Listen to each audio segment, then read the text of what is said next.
పాండవులలో పెద్దవాడైనటువంటి ధర్మరాజు గారు విరాట్ రాజు గారి యొక్క కొలువులోకి కంకుభట్టు అనేటటువంటి పేరుతో ప్రవేశించినటువంటి ఘట్టాన్ని గురించి మీకు వివరణ చేసి ఉన్నాను. ధర్మరాజు గారే, ఆయన పేరే ధర్మరాజు. ఆయన పట్టుకున్న ధర్మం ఏదుందో, పట్టుకున్న ధర్మం అంటే అనుష్ఠించవలసినటువంటి ఆవశ్యకత కలిగినటువంటి స్థితి, కేవలము తెలిసి ఉండడం కాదు. తరచు అంటుంటాను ఈ మాట. కేవలం తెలిసి ఉండడం వేరు, తెలిసిన దానిని అనుష్ఠానములోకి తెచ్చుకోవడం వేరు. తెలియకుండా అనుష్ఠించలేరు, అనుష్ఠించినటువంటి దాని వలన ప్రయోజనము రాకుండా ఉండదు. కానీ తెలిసి అనుష్ఠించాలి అంటే తప్పకుండా పెద్దలను ఆశ్రయించవలసి ఉంటుంది. పెద్దలైనటువంటి వారిని ఆశ్రయించి వారు చెప్పినటువంటి మాట మీద విశ్వాసమును కలిగి ఉండాలి. పెద్దలైన వారిని ఆశ్రయించి అన్నప్పుడు మీరు మహాభారతము యొక్క స్వరూపాన్ని జీవన ప్రయోజనానికి అన్వయం చేసుకునేటప్పుడు ఒక విషయాన్ని గుర్తెరగవలసి ఉంటుంది. అది రామాయణం కానివ్వండి, భారతం కానివ్వండి, మీకు ఒక విషయం సుబోధకం అవుతుంది. చాలా పురాణాల్లో మీకు కనపడుతుంది. అనుష్ఠించి మీకు ప్రయోజనమును ఇయ్యగలిగినటువంటి సమగ్రమైన ధర్మస్వరూపమును చెప్పేవాళ్ళు ఉంటారు లోకంలో. అలా కాకుండా ఇదే ధర్మము అని తమ బుద్ధికి తోచింది చెప్పేవాళ్ళు ఉంటారు. తమ బుద్ధికి తోచింది చెప్పేటటువంటి వాళ్ళు చెప్పిన మాట మీరు అనుష్ఠించారనుకోండి, దాని వలన ఏం కలుగుతుంది అంటే మీకు ప్రయోజనము కలగకపోగా, ఒక యథార్థమైన మాట చెప్పాలంటే మనుష్య జన్మ దాని ప్రయోజనము పాడైపోతుంది. కారణం ఏంటంటే మీరు అనుష్ఠిస్తున్నది ఏమిటి అనుష్ఠిస్తున్నారు? ఏది అనుష్ఠించకూడదో అది అనుష్ఠిస్తున్నారు. విశ్వాసం ఉండడం వేరు. గురువుగారు చెప్పారని చెప్పి విశ్వసించి, అందుకే నిషిద్ధ గురువు అని గురువుల్లో ఒక గురువు ఉన్నాడు. నిషిద్ధ గురువు అంటే చెప్పకూడనిది చెప్పేవాడు. ఏది చెప్పకూడనిది అంటే వేదం చెప్పనిది చెప్పేవాడు. ఎందుకు వేదం చెప్పనిది చెప్పకూడదు అంటే వేదము ప్రమాణము కనుక. వేదమే ప్రమాణము. మీరు ఏది చెప్పండి అది వేదమునకు సమ్మతమై ఉండాలి. వేదము చెప్పినది చెప్పాలి తప్ప వేదము చెప్పనిది, వేద హృదయము కానిది మీకు చెప్పే అధికారం లేదు. ఒకవేళ మీరు అలా చెప్తే, రామకృష్ణ పరమహంస మాటలలో చెప్పాలి అంటే శిథిల దేవాలయమునందు శంఖమూదిన వాడితో సమానం.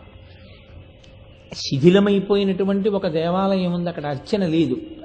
అటువంటి చోటుకు వెళ్ళి ఒక ఆయన శంఖం ఊదాడు. అదే పనిగా శంఖం ఊస్తే చాలామంది ఏమనుకున్నారంటే ఆలయంలో శంఖం వినపడుతోంది, మనకి తెలియకుండా ఆలయంలో మళ్ళీ పూజలు జరుగుతున్నాయేమో అని వాళ్ళందరూ పరిగెత్తుకొచ్చారు. వచ్చి ఆయన్ని అడిగారు, ఎందుకు ఊతున్నావు శంఖం? దేవాలయం శిథిలమయ్యే ఉంది కదా అని అడిగారు. అడిగితే ఏదో సరదాగా ఊదానన్నాడు. ధూర్తుడా అని వెళ్ళిపోయారు.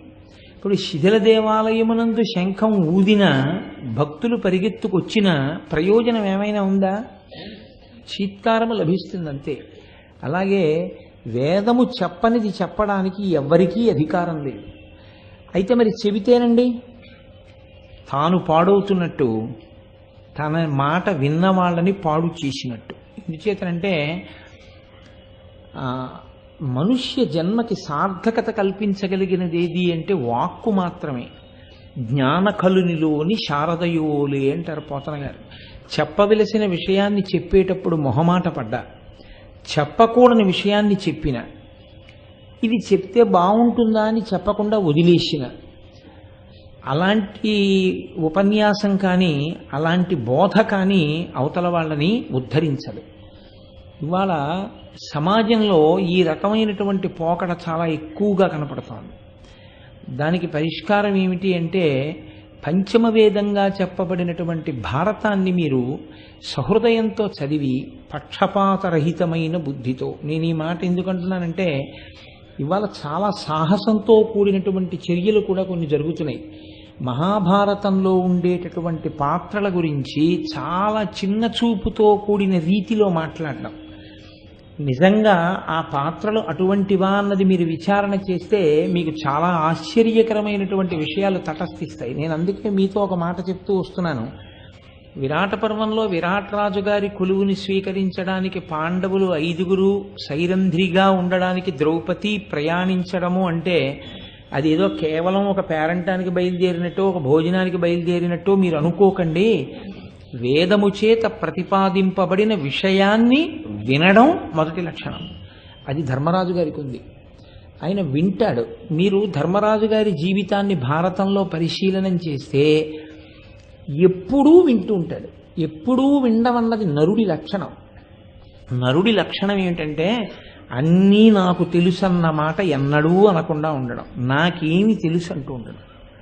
నాకు అన్నీ తెలుసు అన్న మాట మీరు అన్నారనుకోండి, ఆ ఉత్తర క్షణంలో ఇంకా మీరు నేర్చుకోవలసింది ఏమి ఉండదు. నేను నేర్చుకోవలసింది ఏమీ లేదు అన్న భావన మీకు కలగగానే మీకన్నా పెద్దలైన వారు ఒకరు ఉన్నారు అన్న భావన కూడా అంతరించిపోతుంది.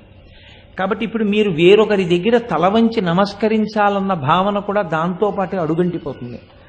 ఇది వినయం నశించిపోవడానికి, అహంకారం ఏర్పడడానికి, అవైదిక మార్గంలో ప్రయాణించడానికి మార్గాన్ని సుగమం చేస్తుంది.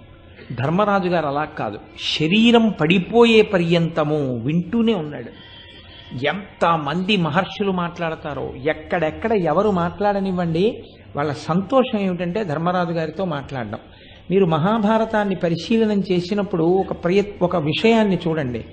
ఒక్క ధర్మరాజు గారికి చెప్పడానికే రాలేదు పెద్దలైన వాళ్ళు, దుర్యోధనుడికి కూడా చెప్పారు. దుర్యోధనుడికి చెప్పడం కూడా ఎలా చెప్పారంటే, ప్రత్యేకమైన అంతఃపురానికి వెళ్ళి ఎదురు చూసి వేచి ఉండి పిలిచి కూర్చోపెట్టి మంచి మాటలు చెప్పారు. ఎంత అవిధేయతతో విన్నాడో తెలుసా అండి? ఎంత అవిధేయత అంటే ఇది సత్యమా అన్న నిర్లక్ష్య భావన. మైత్రేయ మహర్షి ఒకానొక సమయంలో దుర్యోధనుడు ఇంటికి వచ్చారు. ఆయన దేనికి రావాలి? ఆయనకి ఏం అవసరం? అయ్యో పాడైపోతున్నాడే వీడికి ఏ విషయం తెలియాలో అది తెలియట్లేదు, వీడు ఏది చెయ్యకూడదో చేసేస్తున్నాడు, దీనివల్ల పాడైపోతాడు. పాడైపోయేవాడి పట్ల జాలి కలిగి 4 మంచి మాటలు చెప్పాలనుకోవడం పెద్దల యొక్క లక్షణం. కాబట్టి ఇప్పుడు ఆయనే బయలుదేరి వచ్చారు, వచ్చి చెప్తున్నారు. చెప్పేటప్పుడు కనీసం వినడానికి ఒక మర్యాద ఉంటుంది. ఆ మర్యాదతో వినాలి. అలా వినలేదు దుర్యోధనుడు. కుర్చీలో కూర్చుని తల వెనక్కి పెట్టి 2 కాళ్ళు ముందుకు చాపి చాలా హేళగా ఏదో వింటూ, ఆ తరువాత మళ్ళీ వీపు నిటారుగా పెట్టి కాలు ముందుకి తీసి ఆయన మాట్లాడుతుంటే కాలి బొటనవేలు వంచి నేల మీద ఏదో రాసుకుంటూ వింటున్నాడు. అన్నీ విన్న తర్వాత మహర్షి అన్నారు, నేను మాట్లాడుతుంటే అంత అశ్రద్ధతో కూర్చుని నువ్వు కదిపావు కనుక కాళ్ళు, యుద్ధభూమి యందు నీ తొడలు విరిగి మరణిస్తావు అన్నారు. మైత్రేయ మహర్షి శాపం వల్ల భీమసేనుడు దుర్యోధనుడి యొక్క తొడలు విరగొట్టాడు. అందుకే స్వర్గారోహణ పర్వం తీర్పు ఎవరు ఎందుకు పడిపోయారో చెప్తుంది. తొడలు విరగొట్టడం అనేటటువంటిది కేవలం భీముడి యొక్క చేష్టితము కాదు, మహర్షి యొక్క శాపం అలా ఉంది. ఆ తొడలు అలా విరిగి వాడు మరణించాలి. ఎక్కడి నుంచి వచ్చింది ఈ పరిస్థితి అంటే, నీకు తెలియకపోతే పర్వాలేదు, కానీ నీకు చెప్పాలని ప్రయత్నపూర్వకంగా పెద్దలు వచ్చినప్పుడు వినడంలో వినయం ఉండాలి. అసలు వినడంలో వినయం లేదు దుర్యోధనుడికి. పైగా అతను గర్వంగా ఒక మాట చెప్పుకున్నాడు, నాకు మంచి చెడు చెప్పాలని మీరందరూ వస్తూ ఉంటారు, మీరు చెప్తూ ఉంటారు, నేను వింటూ ఉంటాను, కానీ విన్నది మంచి ఇది చెడు అని నాకు తెలుసున్నా మంచిని ఆచరించాలన్న బుద్ధి నాకు కలగదు, నేను ఆచరించనన్నాడు. ఇప్పుడు అలా భీష్మించిన వాడు ఒక మనిషి బ్రతికి ఎంత కాలం పాటు ఏది వింటున్నా తను అనుష్ఠించే ధర్మాన్ని మార్చుకోలేనప్పుడు, నేను పొరపాటు పద్ధతిలో ఉన్నాను, నేను ఇలా చేయకూడదు అని అతను మార్చుకోవడానికి సిద్ధపడనప్పుడు ఆ జన్మ దుర్యోధనుడి జన్మ. దానివలన ప్రయోజనం ఉండదు. మార్చుకునే ప్రయత్నం చెయ్యాలి, విశ్వాసం ఉండాలి. మీరు చూడండి, ధర్మరాజు గారు ఎప్పుడూ పెద్దలను ఆశ్రయిస్తాడు. మార్కండేయుడు చెప్తాడు వింటాడు, ధౌమ్యుడు చెప్తాడు వింటాడు, ఎవరు పెద్దలు చెప్పనివ్వండి వింటాడు, తాను ఏది చెప్పాలనుకున్నాడో దాన్ని స్పష్టంగా చెప్తాడు. గురువుల దగ్గర అంత గౌరవంగా జీవనం చేస్తాడు. ఈ ప్రవృత్తి మనిషికి చాలా చాలా అవసరం. భారతాన్ని మీరు వినేటప్పుడు ఈ కోణాన్ని మీరు ఎప్పుడు విడిచిపెట్టకండి. మీకు నేను భారతం వినేటప్పుడు మీరు అందిపుచ్చుకోవలసినటువంటి ప్రధానమైన విషయాలు కొన్నింటిని మనవి చేస్తూ వస్తున్నాను. నిన్నటి రోజు ఏ ప్రత్యేకమైన కోణంలో పరిశీలనం చేసినప్పుడు దుర్యోధనాదులు అజ్ఞాతవాసంలోకి పాండవులు వెళ్ళిపోయే పరిస్థితిలోనే పట్టుకోలేకపోయారు అన్న దాని గురించి మిమ్మల్ని పరిశీలన చేయవలసిన ఆ ప్రత్యేక సందర్భాన్ని ఉటంకించి ఉన్నాను. కాబట్టి ధర్మరాజు గారు ధర్మాన్ని పట్టుకుని ఉన్నవాడు కాబట్టి ఆయన కంకుభట్టు రూపంలో వచ్చినా అందరూ లేచి నిలబడ్డారు, అంత గౌరవించారు, ఆ స్థితిని పొందాడు. మహానుభావుడు విరాట్ రాజు గారి యొక్క కొలువులోకి ప్రవేశించగలిగాడు. ధర్మరాజు గారు ఏ దిక్కులో వెళ్ళారో అటువైపు దిక్కుని విడిచిపెట్టి వేరొక దిక్కు నుండి భీమసేనుడు వస్తున్నాడు. మీరు ఈ తేడాని గమనించాలి. నిన్న నేను ధర్మరాజు గారు వస్తున్నప్పుడు సభలో ఏర్పడిన పరిస్థితిని మీకు వివరించి ఉన్నాను. రాజుగారు సింహాసనంలో కూర్చుని ఆ పైకి అలా చూస్తే ఆయన తేజస్సుకి వశమయ్యాడు. ఎంత గొప్ప తేజోమూర్తి, ఎవరైనా వస్తున్నవాడు అని ఒక్కసారి తాను దృష్టి సారించాడు. తాను సభా కార్యక్రమాన్ని ఆప్చేసి సభికులకి చెప్పాడు, ఆయన ఎవరో వస్తున్నారు మీకు తెలుసా అని అడిగాడు. అదేమిటి సన్యాసి వేషంలో ఉన్నాడు కానీ రాజాధిరాజులా ఉన్నాడే, 3 మూర్తులతో సమానమైన వాడిగా ఉన్నాడే అని. ధర్మరాజు గారి యందు శరీరమునందు బలము ప్రస్ఫుటంగా కనపడిన కన్నా, ఆయన్ని చూడగానే భయం వేయడం కన్నా, ఆయన తేజస్సు చూడగానే ఇలా 2 చేతులతో నమస్కరించ బుద్ధి వేస్తుంది. మీరు తేడా గమనించాలి. ధర్మరాజు గారి యొక్క శౌర్యం లేనివాడు కాదు, బలహీనుడేం కాదు, ఆయన కూడా మంచి దృఢకాయుడే. కానీ ధర్మరాజు గారి యొక్క తేజస్సు నమస్కార యోగ్యమై ఉంటుంది. చూడగానే అబ్బా ఏం మహానుభావుడు రా అనిపిస్తుంది. ఇప్పుడు భీమసేనుడు వస్తున్నాడు వేరొక దిక్కు నుంచి. మొదట చూసినవాడు మారట్లేదు, మీరు అది గమనించాలి. నిన్న మొదట చూసినవాడు విరాట్ రాజు గారి, ఇవాళ మొదట చూసి మాట్లాడుతున్నవాడు విరాట్ రాజు గారి.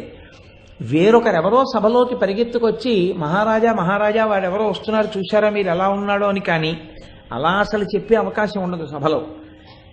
లేదా అయ్యా వాళ్ళు ప్రవేశం కోరుతున్నారు సభలోకి, ఆయన ఎవరో ఇలా ఉన్నాడు అలా ఉన్నాడని వచ్చినటువంటి ప్రతిహారి వర్ణించడానికి ఆయన అంతఃపురంలో సభ తీర్చలేదు, రాజభవనం కాదు బయట సభ తీర్చాడు. అందుకని ఆయనే వచ్చిన వాళ్ళని ముందు చూస్తున్నాడు. ఇప్పుడు ఎవరో వచ్చి రాజుకి చెప్పారనుకోండి, రాజు నిర్ణయం చేసుకోవడంలో వచ్చి చెప్పిన వారి మాట యొక్క ప్రభావం కొంత ఉంటుంది. మీరు కొంచెం నేను అన్న మాటని జాగ్రత్తగా పరిశీలన చేయండి. ఇంటర్వ్యూ అని ఒకటి ఉంటుంది, రిటన్ టెస్ట్లో ఫస్ట్ మార్క్ వచ్చింది, అందరికన్నా టాపర్గా వచ్చాడు. ఇంటర్వ్యూ ఎందుకండి? అంత బాగా రాసిన వాడు పని చేయలేడా? ఏం చేస్తారు ఇంటర్వ్యూ? ఒక్కొక్కసారి ఇంటర్వ్యూ చాలా ఆశ్చర్యంగా ఉంటుంది. మీ పేరు ఏమిటని అడుగుతారు, నేను ఫలానా. మీ నాన్నగారి పేరు ఫలానా. ఏం చదువుకున్నారు ఫలానా. మీకు ఎంత పర్సంటేజ్ వచ్చింది ఫలానా. ఈ ఉద్యోగం మీకు సమ్మతం అయ్యి వచ్చారా? సంతోషం. మీరు ఎంత కోరుకుంటున్నారు? ఎంత ఇచ్చినా పర్వాలేదు, ఇక్కడ అనుభవం కోసం వచ్చాను ఈ సంస్థలో. సరే యూ మే గో అంటే యు ఆర్ సెలెక్టెడ్.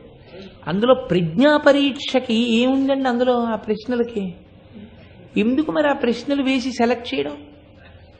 అంటే బాగా గుర్తుపెట్టుకోండి, ఇంటర్వ్యూ అన్నది దేనికి చేస్తారంటే, కాగితం మీద రాసినటువంటి విషయంలో ఎంత గొప్ప సమర్థత ఉన్నప్పటికీ పిలిచి మాట్లాడినప్పుడు అవతల వారికి తన మనసులో ఉన్న భావాన్ని చక్కగా ఆవిష్కరించగలిగిన ప్రజ్ఞ ఉన్నవాడేనా. అయితే ఏదో పని మీద ఒకసారి పిలిచి ఏమండి ఇదేమిటని అడిగారు అనుకోండి, అవతల ఆయన మొహం దించుకునేలా మాట్లాడి నాకు అలాగే అలవాటండి అన్నాడు అనుకోండి, అతన్ని భరించడం కష్టం అవుతుంది. కాబట్టి ఇంటర్వ్యూ అన్నది దేనికి చెక్ చేస్తారంటే, అతని సైకిక్ మూడ్ అంటే అతని మనస్సు ఎలా ఉంటుంది, మాట తీరు ఎలా ఉంటుంది, కమ్యూనికేషన్ స్కిల్స్ అంటారు. దాని కొరకు ఇంటర్వ్యూ ఉంటుంది. అయినప్పుడు మీరు ఆలోచించండి, ధర్మరాజు గారు ఎంతటి ధర్మరాజు గారైనా అవ్వచ్చు, విరాట్ రాజు గారు స్వయంగా చూసి నిర్ణయించుకుని విరాట్ రాజు గారు మిగిలిన వాళ్ళకి చెప్పడం ఒక ఎత్తు, ఎవరో వచ్చి విరాట్ రాజు గారికి చెప్పడం ఒక ఎత్తు. ఎవరో వచ్చి చెప్పాడనుకోండి, విరాట్ రాజు గారికి అర్థమైనట్టు ఆయనకు అర్థం అవ్వకపోవచ్చు, కానీ ఆయన చెప్పిన మాటల ప్రభావం విరాట్ రాజు గారి మీద ఉంటుంది. అప్పుడు పాండవులకు కొలువు దొరకచ్చు, దొరకకపోవచ్చు. పైగా వచ్చినవాడు ఈ భటుడితో మాట్లాడేటప్పుడు ఏమో మాటల సందర్భం ఎలా దొర్లుతుందో, భీమసేనుడి వంటి వాడు ఎలా మాట్లాడతాడో, ఎటుకు తిరుగుతుందో తెలియదు. కానీ ఆ రోజు విరాట్ రాజు గారే బయటకు వచ్చి కూర్చోవడం, విరాట్ రాజు గారే మొట్టమొదట ఆ చూడడం అదృష్టం అయిపోయి కూర్చుంటుంది. మీరు చూడండి, మనం తరచూ ఒక మాట అంటుంటాం, ఎంత ఆశ్చర్యమో తెలుసా అండి, నేను అసలు నిజంగా అనుకోలేదండి, నేను వెళ్ళానా, స్వామివారు పూజ చేసుకుంటున్నారా, చంద్రమౌళీశ్వరారాధన అవుతోందా, నేను ఎలాగా దర్శనం చేసుకోవడం అనుకుంటున్నాను. ఆయన ఆ అభిషేకం చేయడంలో శివలింగం నుంచి విభూతి జలం కళ్ళజోడు మీద పడింది. ఆ కళ్ళజోడు తుడుచుకోవడం కోసమని ఆయన తీసి ఇలా పక్కనున్న శిష్యుడికి ఇవ్వడంలో ఇలా చూశారు. చూసేటప్పటికి నేను కనపడ్డాను. ఆయన వెంటనే ఇలా చెయ్యెత్తి ఇలా అన్నారు. అంతే, ఆ రోజు తీర్థం ఇచ్చారండి. నా అదృష్టం ఆ కళ్ళజోడు మీద పడ్డం, నేను ఆయన కళ్ళల్లో పడ్డానంటాడు. ఆయన కళ్ళల్లో పడడం అదృష్టం అంటే ఈశ్వరానుగ్రహం. విరాట్ రాజు గారు బయటకు వచ్చి ఆయనే మొదట చూసి, మధ్యలో ఎవరి మాట యొక్క ప్రభావము విరాట్ రాజు గారి మేధ మీద లేకుండా జరుగుతోంది అంటే అది కాకతాళీయమని మీరు అనుకోవడానికి వీల్లేదు. అది వాళ్ళ ధర్మ నిరతి. ధర్మరాజు గారు పట్టుకున్నటువంటి ధర్మం అటువంటిది, ధర్మరాజు గారు విన్న ధర్మం అటువంటిది. అది అవైదికమైన ధర్మం అనుకోండి, తిప్పి కొడుతుంది, ఇంకోలా ఉంటుంది ఫలితం. అనుష్ఠించకూడని ధర్మాన్ని అనుష్ఠించి ఉంటే ధర్మరాజు ఈ ప్రయోజనాలు రావు. ఏది వైదిక మార్గమో, ఏది వేదం చెప్పిందో, ఏది పెద్దలు చెప్పారో దాన్ని అనుష్ఠించాడు ఆయన. దానివలన ప్రయోజనాన్ని పొందుతున్నాడు. ఇప్పుడు భీమసేనుడు వస్తున్నాడు, చూశాడు. ఎవరు? అదే విరాట్ రాజు. చూసి ఉలుకును వెక్కసపాటును దలకొను నెమ్మనముతోడ ధాత్రీరమణుండలకు భుజ విపుల వక్షస్థల రేఖాకాంతిం పరవశత్వము పొందెన్. అలా ఒక్కసారి చూశాడు. అంత పెద్ద ఆకారం, గరిమిడాకుల వంటి పెద్ద పెద్ద చేతులు, బలిసినటువంటి కండలు, ఒక చేతిలో పెద్ద గరిటె పట్టుకున్నాడు, ఇంకొక చేతిలో శూలాలు పట్టుకున్నాడు, బొడ్డులో ఓ చురకత్తి దోపుకున్నాడు, భుజానికి ఒక కత్తి వేలాడుతోంది. ఈ బూర్లు అవి తీయడానికి కన్నాలతో ఉన్న ఒక పెద్ద పరికరాన్ని వాడతారే, అలాంటి పరికరాన్ని దాన్ని పైకి అదొచ్చేటట్టు కిందకి కాడ వచ్చేటట్టు పట్టుకున్నాడు. గబగబా నడిచొస్తున్నాడు. వాటిని బట్టి ఏం తెలుస్తోంది? వంటలవాడని తెలుస్తోంది. కానీ రాజు ఏం చూస్తున్నాడు? వాటి వంక చూడటం లేదు. ఆయన అవన్నీ పట్టుకున్నా వచ్చేవాడు వంటలవాడే అని అనిపించట్లేదు రాజుకి. రాజు దృష్టి దేని మీద నిలబడిపోయింది అంటే ఉలుకును, అంటే కదలిక ఆగిపోయింది విరాట్ రాజుకి. వెక్కసబాటును దలుకొను నెమ్మనముతోడ, కనురెప్ప వేయకుండా ఇలా చూస్తున్నాడు. ఎందుకని? ఆ వక్షస్థలం అలా ఉంది. బ్రహ్మాండమైనటువంటి వ్యాయామం చేసి చేసి పులుల్ని, సింహాల్ని, దున్నపోతుల్ని, అడవి పందుల్ని కూడా ఓడిస్తాడు. వాటిని కూడా కాళ్ళ కింద పెట్టి తొక్కి చంపేస్తాడు. 1000 ఏనుగుల బలం. ఏం మాటలా భీమసేనుడంటే! ఆయన యొక్క వక్షస్థలాన్ని చూసి, ఆ భుజములు చూసి, ఆ కండలు చూసి తెల్లబోయి రౌద్రాకారంగా కనపడ్డాడు అన్నాడు తిక్కన గారు. అమ్మ బాబోయ్ అనుకున్నట్ట విరాట్రాజు గారు. ధర్మరాజు గారి స్వరూపానికి భీమసేనుడి స్వరూపానికి తేడా చూసారా మీరు? అది పరమసాత్వికోపాసన. అందుకని అంత బలంతో ఆయన కనపడినా నమస్కార యోగ్యుడై తేజోమూర్తిగా కనపడతాడు. భీమసేనుడు రౌద్ర ప్రవృత్తితో కనపడ్డాడు. అమ్మ బాబోయ్ అదేమిటి అలా ఉన్నాడు, ఎవరితను ఇలా వచ్చేస్తున్నాడు అని పక్క వాళ్ళని చూసి విరాట్రాజు గారు అడుగుతున్నాడు, ఎవరతను అంత బలాఢ్యుడై ఉన్నాడు, అలా వస్తున్నాడు, ఆ గరిటెలు ఏమిటి, ఆ శూలాలు ఏమిటి, ఆ కత్తులు ఏమిటి, ఆ మనిషి ఏమిటి, ఎవరో మీకు ఎవరికన్నా తెలుసా అని అడిగాడు.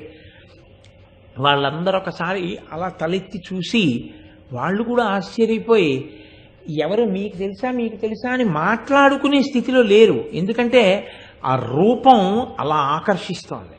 ప్రతి వాళ్ళ రూపము అలా ఆకర్షిస్తోంది. ఇప్పటిదాకా చూడగానే ఆ నిజమే ఆవులు కాసుకునేవాడు అంటున్నారు కదా, పోన్లు ఎదురు ఆవులు కాసుకుంటాడు అనలేదు ఆయన. ప్రతి వాళ్ళని అదేమిటి అలా ఉన్నాడు అంటున్నాడు. అంటే మీరు ఇప్పుడు ఒకటి గమనించాలి, దాస్తే దాగుతోందా, కప్పితే కప్పబడుతోందాయా తేజస్సులు? ఇవి వాళ్ళ బలపరాక్రమాలు, ఇవి వాళ్ళ తేజస్సులు. కానీ నేను మళ్ళీ మళ్ళీ చెప్తున్నాను, ఇది అనుమానం వైపుకి మాత్రం వెళ్ళలేదు.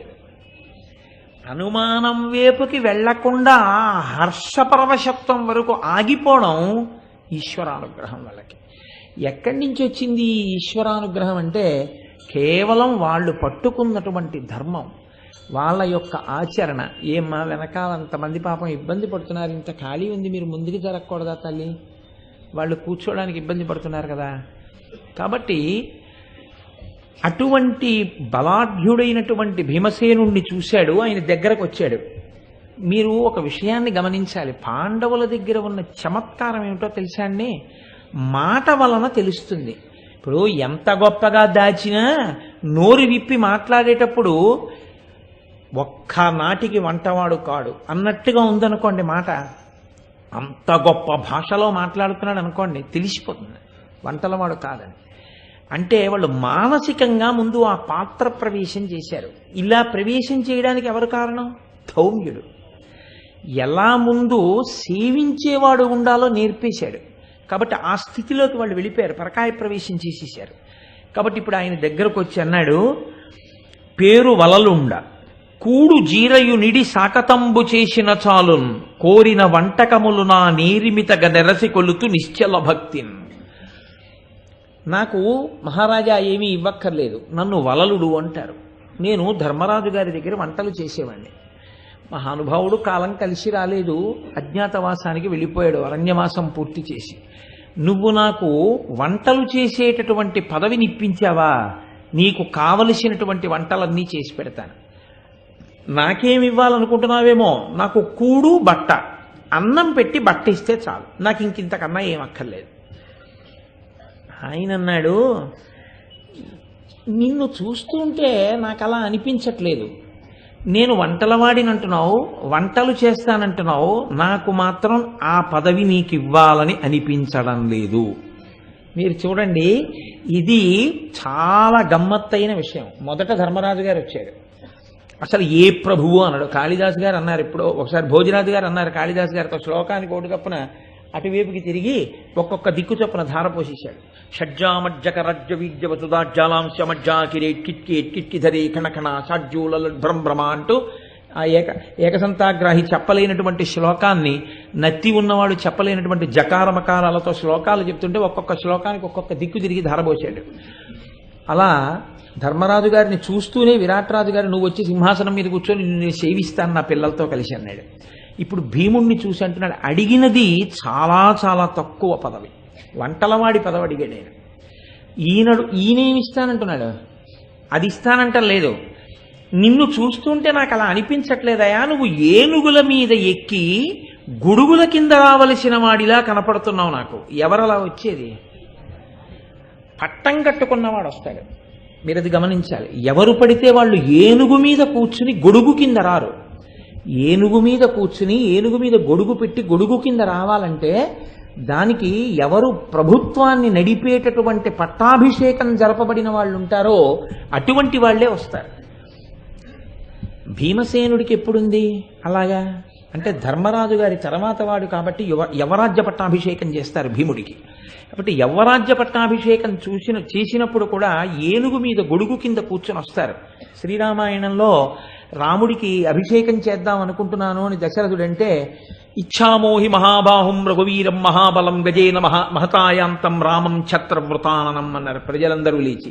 ఎప్పుడెప్పుడు రాముడు ఏనుగు మీద కూర్చుని తెల్లటి గొడుగు కింద ఊరిరిగింపుగా వస్తాడా అని మేము ఎదురు చూస్తున్నాం, తొందరగా పట్టం కట్టేయన్నారు. అంటే ఎంత వంటలవాడి పదవి, ఎక్కడ యవ్వరాజ్య పట్టాభిషేకానికి సంబంధించిన పదవి. చూడగానే ఇతను వంటలవాడిగా ఉంటానంటున్నాడు, కానీ వంటలవాడిగా నేను పెట్టుకోవడానికి యోగ్యుడు కాడు, ఏనుగు మీద కూర్చుని రావలసిన వాడు. ఇప్పుడు మీరు ఒకటి ఆలోచించండి, ఈ మాట విరాట్ రాజు గారి సభలో అన్నాడు. ఎంత వెర్రేడి కింద చూడాలండి సభికులందరూ. మీరు కేవలం కాకతాళీయంగా తీసుకోకండి విరాట పర్వాన్ని. ఒక ప్రభువు సింహాసనం మీద సభలో మాట్లాడుతున్నాడు అంటే అది ఆయన పరిణతికి చిహ్నం. ఆయన ఎంత పరిణతితో ఉన్నాడు అన్నది సభికులు గమనిస్తూ ఉంటారు కదా. నేను వంటలు చేసుకుంటాను మహారాజా అని ఒక ఆయన అడిగితే, అయ్యయ్యో అదేమిటయా నువ్వు వంటలు చేయడం ఏమిటయా, నువ్వు ఏనుగు మీద గొడుగు కింద రావలసిన వాళ్ళ కనపడుతున్నావు అన్నాడు అనుకోండి. ఇంకేం వెర్రే పిచ్చే, వంటలు చేసుకునేవాడిని ఏనుగుకి గొడుగు కింద రమ్మంటాడు, మన రాజుకి ఇంగిత జ్ఞానం లేదంటారు. సభలో అలా అనుకున్నవాడు ఉన్నాడని మహాభారతంలో లేదు.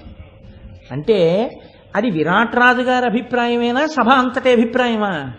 సభ అంతటి అభిప్రాయం. అబ్బే ఆయన అలా అర్హుడు కాడండి అన్నవాడు, అటువంటి మనసు ఉన్నవాడు ఎవడూ లేడు. ఇంతమందికి అలాగే కనిపిస్తున్నాడు. రాజు దగ్గర నుంచి సామాన్యుడి వరకు ఆయన అలాగే కనిపించాడు. ఆయన యొక్క తేజస్సు చేత, ఆయన యొక్క బలం చేత, ఆయన యొక్క విశాల వక్షస్థలం చేత, ఆ కండల చేత. అయినా ఏమిట్రా ఇలా వంటే చేస్తానంటాడు. ఎవరైనా ఏమైనా గూఢచర్యానికో రాజుని మట్టు పెట్టడానికో మారువేషంలో, అందులో వంటశాలలోకి వెళ్ళడం అంటే అత్యంత ప్రమాదకరమైన పదం అండి. ఎందుకంటే వంటశాల ద్వారా నిగ్రహించవచ్చు. మీరు చాణక్యుడు యొక్క జీవిత చరిత్ర చదివారో లేరో, చాణక్యుడి జీవిత చరిత్ర చదివితే మహానుభావుడు రాజుగారి మంచం పక్కన వెడుతున్నటువంటి చీమల బారుని పట్టి పసిగట్టేవాడు. ఎక్కడి నుంచి వచ్చాయో బారుని పట్టుకుని వెళ్ళి ఎక్కడ నుంచి సొరంగం ఎక్కడికి తవ్వుతున్నారో, ఎవరు వంట చేస్తున్నారో, ఎవరు విషకన్యో, రాజు మీద ఎలా ప్రయోగిస్తారో అన్నీ కనిపెట్టగలిగి ఉన్నటువంటి ప్రజ్ఞతో ఉండేవాడు ఆయన. మహామంత్రులంటే మహామంత్రులే, మంత్రాంగం అంటే మంత్రాంగమే. అలా ఉండేవారు. అవి చదువుతుంటే ఆశ్చర్యపోతాం. అయ్య బాబోయ్ ఏమిటి అసలు నిజంగా ఏమి మహామంత్రి తిమ్మరసు, యోగంధరాయణుడు, వాళ్ళందరి చరిత్రలు చదువుతుంటే ఏమి దేశం రా ఈ దేశం అనిపిస్తుంది. అటువంటి మహాపురుషులు. శ్మశాన వాటికలో ఆవలింతొస్తే అన్నం ఉడుకుతూ ఉండగా ఆవలింతొచ్చింది, అంతే పసిగట్టాడు. నన్ను అకారణంగా ఆవలింతొచ్చింది కాబట్టి నన్ను ఎవరో కనిపెడుతున్నారని ఉత్తరక్షణంలో కుండ బదలు కొట్టి వెళ్ళిపోయాడు, ఆ అన్నం కూడా తినకుండా. వత్సరాజు గారి చరిత్రలో మహామంత్రి. మహాపురుషులు అలా ఉండేవారు. వాళ్ళ ఉపాసన బలం అలా ఉండేది, వాళ్ళ బుద్ధి వైశాల్యం అలా ఉండేది. కాబట్టి చూసిన వాళ్ళు ఎవ్వరూ కూడా భీముడు ఆ పదవికి అనర్హుడు అని అనుకోవట్లేదు. ఇప్పుడు మీరు ఒక మాట చెప్పండి నాకు, అందరూ అలా అనుకుంటుంటే నాకు వంటలవాడి పదవే ఇయ్యి అని ఒప్పించడం అంత తేలికని మీరు అనుకుంటున్నారా? ప్రభువుల దగ్గర ఎలా ఉంటుందంటే, మీరు పెద్ద పదవిని పొందడం కష్టమేమో కానీ చిన్న పదవిని పొందడం తేలిక. మీరు అడిగిన చిన్న పదవి కాదు, నువ్వు అందుకు యోగ్యుడవు కావు, నాకు తెలుసు, నీ తేజస్సు నాకు తెలిసిపోతోంది, నువ్వు ఏనుగుల మీద కూర్చోవలసిన వాడివి అంటే నేను వంటే చేస్తాను రాజుగారండి అని ఇలా వేళ్ళేం విరవడం కుదరదు. అక్కడ సభంతా కలిసి ఏ ప్రశ్నలు వేస్తారో, ఏ మాట అంటారో, తన గుట్టు ఎలా బయటికి వచ్చేస్తుందో తెలియదు. ఎందుకని ఏదైనా దాచగలుగుతున్నారు కానీ తమ నిజస్వరూపాలని కప్పడం మాత్రం కుదరట్లేదు. అంటే మీరు ఇప్పుడు ఒకటి గమనించాలి, బాహ్య తేజస్సుల్ని మార్చగలరేమో కానీ ఆంతర తేజస్సుని కప్పడం ఎవరికీ సాధ్యం కాదు.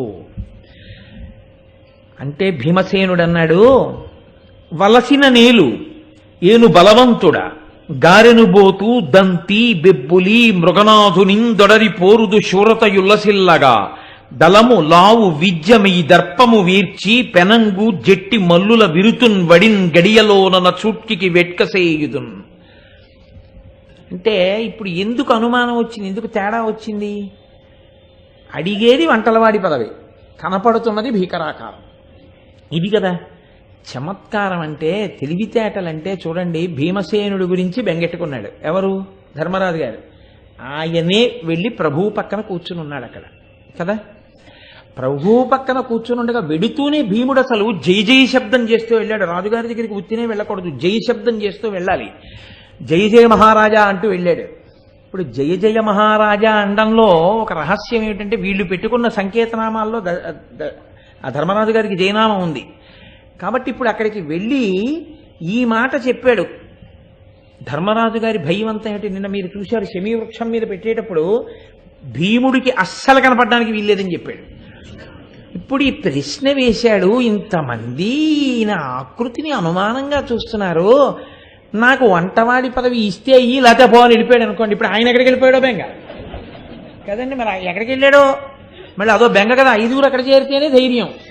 కాబట్టి ఇప్పుడు అక్కడే ధర్మరాజు కూర్చుని ఉన్నాడు. మొదటి విజయం భీముడికి ఎక్కడంటే, కేవలం తాను వంటలవాడిగా చేరడం కాదు. అన్నయ్య, నేను తొందరపాటు మనిషిని, నేను కంగారు పడిపోతాను, నాకు కోపం ఎక్కువ అన్నావుగా, నాకు ఎంత బుద్ధి చాతుర్యం ఉందో, ఎంత బాగా మాట్లాడగలనో చూడన్నయ్యా, నువ్వు ఇంక ధైర్యంగా ఉంటావు. కాబట్టి ఇప్పుడు ఏకకాలమునందు 2 ప్రయోజనములను సాధించాలి భీమసేనుడు. అందుకని ఆయన ఎంత గొప్పగా మాట్లాడాడో చూడండి. ఇక ఇప్పుడు కాదు, ఎప్పటికీ తన ఆకారాన్ని దాచలేడు, తెలిసిపోతోంది. వంట చేసేవాడు కుర్తాలాల్చి వేసుకుని వంట చేయడుగా. వంట చేసేటప్పుడు పైబట్ట ఏమీ ఉండదు, పైబట్ట ఏమీ లేకుండా గట్టిగా బిగించి పంచె మీద ఓ దట్టి కట్టుకుని, అది కూడా ఓ నల్లటి బట్ట కట్టుకుంటారు. ఎందుకంటే ఎలాగో పొగ బారిపోతుంది, ఎలాగో మసి బారిపోతుందని ఓ నల్ల బట్ట ఒకటి కట్టుకుని వంట చేస్తారు. కాబట్టి ఎలాగో తన వక్షస్థలం కనపడుతూనే ఉంటుంది, ఎలాగో తన కండలు కనపడుతూనే ఉంటాయి. ఎలాగో ధర్మరాజు గారికి ఓ కోరిక ఉంది, ఈ 12 నెలలు వంటలు చేస్తూ మల్ల యుద్ధం మర్చిపోతే కురుక్షేత్ర యుద్ధానికి వెళ్ళి ఏం చేస్తాడు ఈయన. కాబట్టి ఈయన అప్పుడప్పుడు మల్ల యుద్ధాలు చేస్తూ ఉండాలి, ఆ కసరత్తు చేస్తూ ఉండాలి, ఆ బిగువు ఆ బలిమి నిలబడాలనే కోరిక ఉంది. కాబట్టి దీన్ని ఇంకోలా తిప్పాడు, నాకు వ్యాయామం దొరుకుతుంది. రాజుకి తెలుస్తుంది కాబట్టి అప్పుడప్పుడు పిలుస్తూ ఉంటాడు, రా ఈ మల్ల యోధుల్ని ఓడించు, ఈ పులిని చంపు, ఈ సింహాన్ని చంపు అంటూ ఉంటాడు. రాజుకి సంతోష పెట్టినట్టు ఉంటుంది. ఇలాంటి అలవాట్లు పూర్వం ఉన్నాయి కాబట్టి పాపం శరీరం అలా ఉంది, కానీ మాట తెలిసిపోతుందిరా, వంటల వాడే తప్ప ఎందుకు పనికిరాని వాడు అన్నట్టుగా దడదడ మాట్లాడాడు. అంటే రాజు దగ్గర మాట్లాడేటప్పుడు రాజుకు అర్థమయ్యేటట్టుగా వినయంతో జాగ్రత్తగా, అందున రాజు ప్రశ్న వేసినప్పుడు జవాబు చెప్పేటప్పుడు చెప్పవలసిన మర్యాదతో కూడిన వాక్య నిర్మాణముతో మెల్లమెల్లగా మాట్లాడడం కాకుండా గబగబగబగా మాట్లాడాడు. మీరు చూడండి, తెలియని వారు, అంత నాగరికత లేని వారు గబగబ ఏదేదో చెప్పేస్తుంటే ఆగా తొందరపడకు, మెల్లిగా చెప్పు, ఏమిటన్నావు అంటాం. అలా గబగబగా మాట్లాడాడు. ఎలా మొదలు పెడుతున్నా, వలసిన నీళ్ళు ఉంచుకుంటే ఉంచుకో అంటే ఏమిటి? ఇప్పుడు ఆయనకి నచ్చాడు, మనిషి నచ్చాడు, పెంకితనం చూపిస్తున్నాడు. అంటే కొంచెం పెంకాడురా, ఇంకా ఏమైనా అంటే పోతాడో ఏమిటో, మనిషి బాగున్నాడు కదా ఉంచుకుందాం అనిపించాలి. ఇంకొంచెం ఆశ పెట్టాడు. ఏమని? ఏను బలవంతుడా, నేను బలవంతున్నాయా, అందుకని నాకు ఈ కండలున్నాయి అంటే ఎక్కడిది ఈ బలం? ఇది చూసి కదా అనుమానపడుతున్నాడు. గారెను బోతు దంతి బెబ్బులి మృగనాథునిందొడరిపోరు దుశూరతయుల్లసిల్లగా, పెద్ద పెద్ద అడవి దున్నలతోటి, సింహాలతోటి, ఏనుగులతోటి కూడా పోరాటం చేస్తాను. పోరాటం చేసి ఆయుధం లేకుండా వాటిని పడగొట్టి చంపేస్తాను. అంత గొప్ప బలశాలిని నేను. అప్పుడప్పుడు నీకు వినోదం కావాలంటే వాటిని విడిచిపెట్టు, వాటిని కూడా నేను యుద్ధం చేసి చూపించి వాటిని పడగొడతానంటే. గతంలో కొంతమందికి హాబీ అని ఒకటి ఉంటుంది. మీరు ఎప్పుడైనా చూశారు కదా, కంచి కామాక్షి అమ్మవారి దేవాలయంలో ఒక ఆయన ఉంటారు. నేను మొన్ననే వెళ్ళినప్పుడు నాతో మా వియ్యాల వారికి చూపించాను కూడా. ఆయన చాలా గమ్మత్తైన వ్యక్తి. ఆయన దేవాలయం తలుపులు తెరవడానికి ముందరే వచ్చి దేవాలయం ముందు నించుంటాడు. ఎవరో ఎవరికీ తెలియదు. దేవాలయం తలుపులు తెరవగానే లోపలికి వెళ్తారు. చక్కగా స్నానం చేసి శుచిగా ఓ పంచె కట్టుకుని విభూతి పెట్టుకుని ఉంటాడు. ఎవరితో మాట్లాడ్డాడు. అమ్మవారి శ్రీచక్రం దగ్గర నిలబడి ఉంటారు, లేకపోతే కామాక్షి అమ్మవారి ఎదురుగుండా ఉన్న మంటపంలో నిలబడి ఉంటారు. ఆయన ఎంత శ్రావ్యంగా, ఎంత శాస్త్రీయంగా సంగీతం పాడతారంటే, ఆయన కీర్తన పాడుతూ వైలిన్ మీద వెనకాతల ఫాలో అవడాన్ని కూడా ఆయన నోటితోటే ఆయన అనుకరిస్తారు. శాస్త్రీయ సంగీతంలో పిబరే రామరసం అన్నారు అంటుంది ఆ వైలిన్, అది కూడా అనేస్తుంటారు ఒకేసారి. కీర్తన వైలిన్ రెండు ఒకసారి అయితే ఎంత ఆశ్చర్యం జరిగిందంటే, ఆయన ఆ మంటపంలో కూర్చున్నాను, ఆయన పాడుతున్నారు వెనకాల.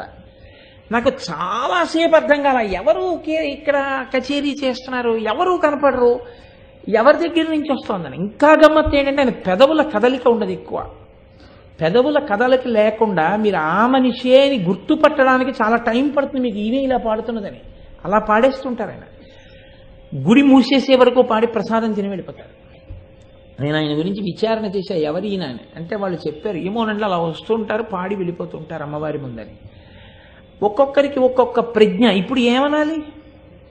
ఆయన ఏమీ ఉద్యోగం కాదు, ఆయన ఏం కచేరీలు చేయరు, కానీ అమ్మవారి దగ్గర మాత్రం నిలబడి సాయంకాలం వరకు అంతే అలా పాడుతుంటారు. ఆయన కంఠమే వైలిన్, ఆయన కంఠమే సంగీతం. మీరు ఎప్పుడైనా కంచి కామాక్షి అమ్మవారి దేవాలయానికి వెడితే ప్రత్యేకం వెతికి చూడండి. ఆయన్ని కోటేశ్వరారు అబద్ధం చెప్పారేమో అని మీకు తెలుస్తుంది. కాబట్టి మనిషికి ఒకటి ఉద్యోగం ఉండొచ్చు, ఒకటి హాబీ ఉండొచ్చు. నన్ను తరచు చాలామంది అడుగుతుంటారు, నీకు ఎందుకే ఫుడ్ కార్పొరేషన్లో ఏదో ఉద్యోగం చేసుకుంటున్నావు కదా, ఈ ఉపన్యాసాల అలవాటు ఎక్కడి నుంచి వచ్చింది అంటుంటారు. అంటే అదొక వృత్తి, ఇదొక ప్రవృత్తి అంతే. అలా ఏర్పడుతుంది దానికి, అది సహజం. అది అలా వంట చేసేవాడికి ఇంత ఒళ్ళేమిటి అనుకుంటున్నావా? అంటే గతంలో వ్యాయామం చేయడం మీద మంచి సరదా ఉన్నవాడు. ఆ వ్యాయామం ఏ స్థాయికి వెళ్ళిపోయిందంటే గొప్ప బలాఢ్యుడమైపోయాడు. ఏనుగుల్ని కూడా చంపేస్తాను, పులుల్ని చంపేస్తాను, సింహాల్ని చంపేస్తాను, అడవి దున్నల్ని చంపేస్తాను. ఇవన్నీ ఎందుకు చంపేస్తాను? క్రౌర్యంతో కాదు, ఉత్తిన ఏదో వెళ్ళి ఏనుగు కనబడితే చంపేస్తారంటే ప్రభువుకు భయం వేస్తుంది, రాజులు చంపేస్తాడంటే ఏనుగులని. ఎప్పుడైనా రాజుల సరదా కోసం చంపుతాను. అంటే ఇప్పుడు రాజుగారికి ఏం తోచలేదనుకోండి, తన భార్యలతో కలిపి ఓసారి అలా కూర్చుని, ఓ పెద్ద మైదానం ఒకటి ఉంటుంది, చుట్టూ కంచె కట్టేసి ఉంటుంది, అందులో ఇక తప్పుకుని పారిపోవడానికి అవకాశం ఉండదు మనిషికి. దానిలోకి మదించినటువంటి ఒక ఏనుగుని విడిచిపెడతారు. విడిచిపెడితే ఆ ఏనుగు ఈ వ్యక్తిని వెతికి వెతికి వేటాడడానికి వస్తుంది. అటువంటి ఏనుగు మీద పడిపోతున్నప్పుడు ఆ ఏనుగుతో పోరాటం చేయాలి. చేసి ఏనుగుని పడగొట్టి ఏనుగుని చంపాలి. ఏం మాట్లాడండి. అలా సింహాన్ని వదులుతారు, సింహాన్ని చంపాలి. పులిని వదులుతారు, పులిని చంపాలి. ఒక మల్లయోధుడి మీద వదులుతారు, మల్లయోధుడిని చంపాలి. ఇవి నిరంతర వ్యాయామం ఉంటేనే చెయ్యగలరు. ఇప్పుడు భీమసేనుడు ప్రతిరోజు తెల్లవారకట్టే లేచి వ్యాయామం చేసుకుంటున్నా ఎవరికి అనుమానం రాదు. ఎందుకంటే అతనికి అది అలవాటు. అంటే రాజుగారికి చెప్పాడు, ఆ వస్తువుని ఆ కండలు చూసే కదా రాజు చాలా ఆయన పట్ల ఆనందాన్ని పొందాడు అనుకుంటారు. కాబట్టి తన ప్రయోజనం కలిసి రావాలి. తన అలా ఎందుకున్నాడో అందరి అనుమానం పటాపంచలైపోవాలి. ఎలా తిప్పేశాడో చూడండి దాన్ని. ఏదో ఈ మధ్యనే కొంచెం ఒళ్ళొచ్చిందండి అనలేదు, అందంగా చెప్పి, కాబట్టి నాకు ఇటువంటి విద్యలు తెలుసు, నీకు కావాలంటే వినోదం కల్పిస్తాను మహారాజా, కాబట్టి నన్ను నేలుకో అన్నాడు. అంటే రాజు ఊరుకోలేదు. ఆయన అన్నాడు, నాకు అలా అనిపించడం లేదు, నువ్వు కేవలం ఏనుగుల మీద మల్లయోధులతోటి యుద్ధం చేసేవాళ్ళ నాకు అనిపించట్లేదు. అప్పటికి మాటలో కొంచెం తేడాని చూసి, ఏమో అంత సంస్కారం ఉన్నవాడు కాదేమో అనుకుని మనసులో అనుకున్నాడు, ఏమిటో ఇటువంటి తేజస్శాలి, ఇంతటి బలశాలి ఇలా ఎలా పుట్టాడో, ఇలా వంటలు చేసుకోవడం ఏమిటో అనుకుంటున్నాడు. అలా కాదు, నిన్ను నా గజశాలకి అధికారిగా వేస్తాను, నువ్వు నా ఏనుగుల్ని పోషించడానికి పనికొస్తావు, ఏనుగులన్నింటినీ శిక్షణ ఇచ్చి నడిపించన్నాడు. అంటే భీముడు అన్నాడు, ఇప్పుడు అర్థమైపోయిందిగా రాజుకి ఉత్సాహం పుట్టింది ఈ నెలైనా ఉంచుకోవాలని. ఇప్పుడు నేను అడిగింది ఇస్తే ఇలా పోతాను అన్నాడు అనుకోండి, పోలే బాబా అదే చేసుకో అంటాడు. ముందు అట్టే పెట్టుకోవాలి కదా. ముందు మనిషిని ఉంచితే తర్వాత ఏదో బతిమాల తర్వాత ఏనుగుల దగ్గర వెళ్ళడం ఏదో చెయ్యొచ్చు. అసలు ముందు మనిషే వెళ్ళిపోతే అవతల వాళ్ళకి ఉత్సాహంగా ఉంది. అందుకని ఇస్తే 20 రూపాయలకి ఇలా అత్తలేదు అంటారు.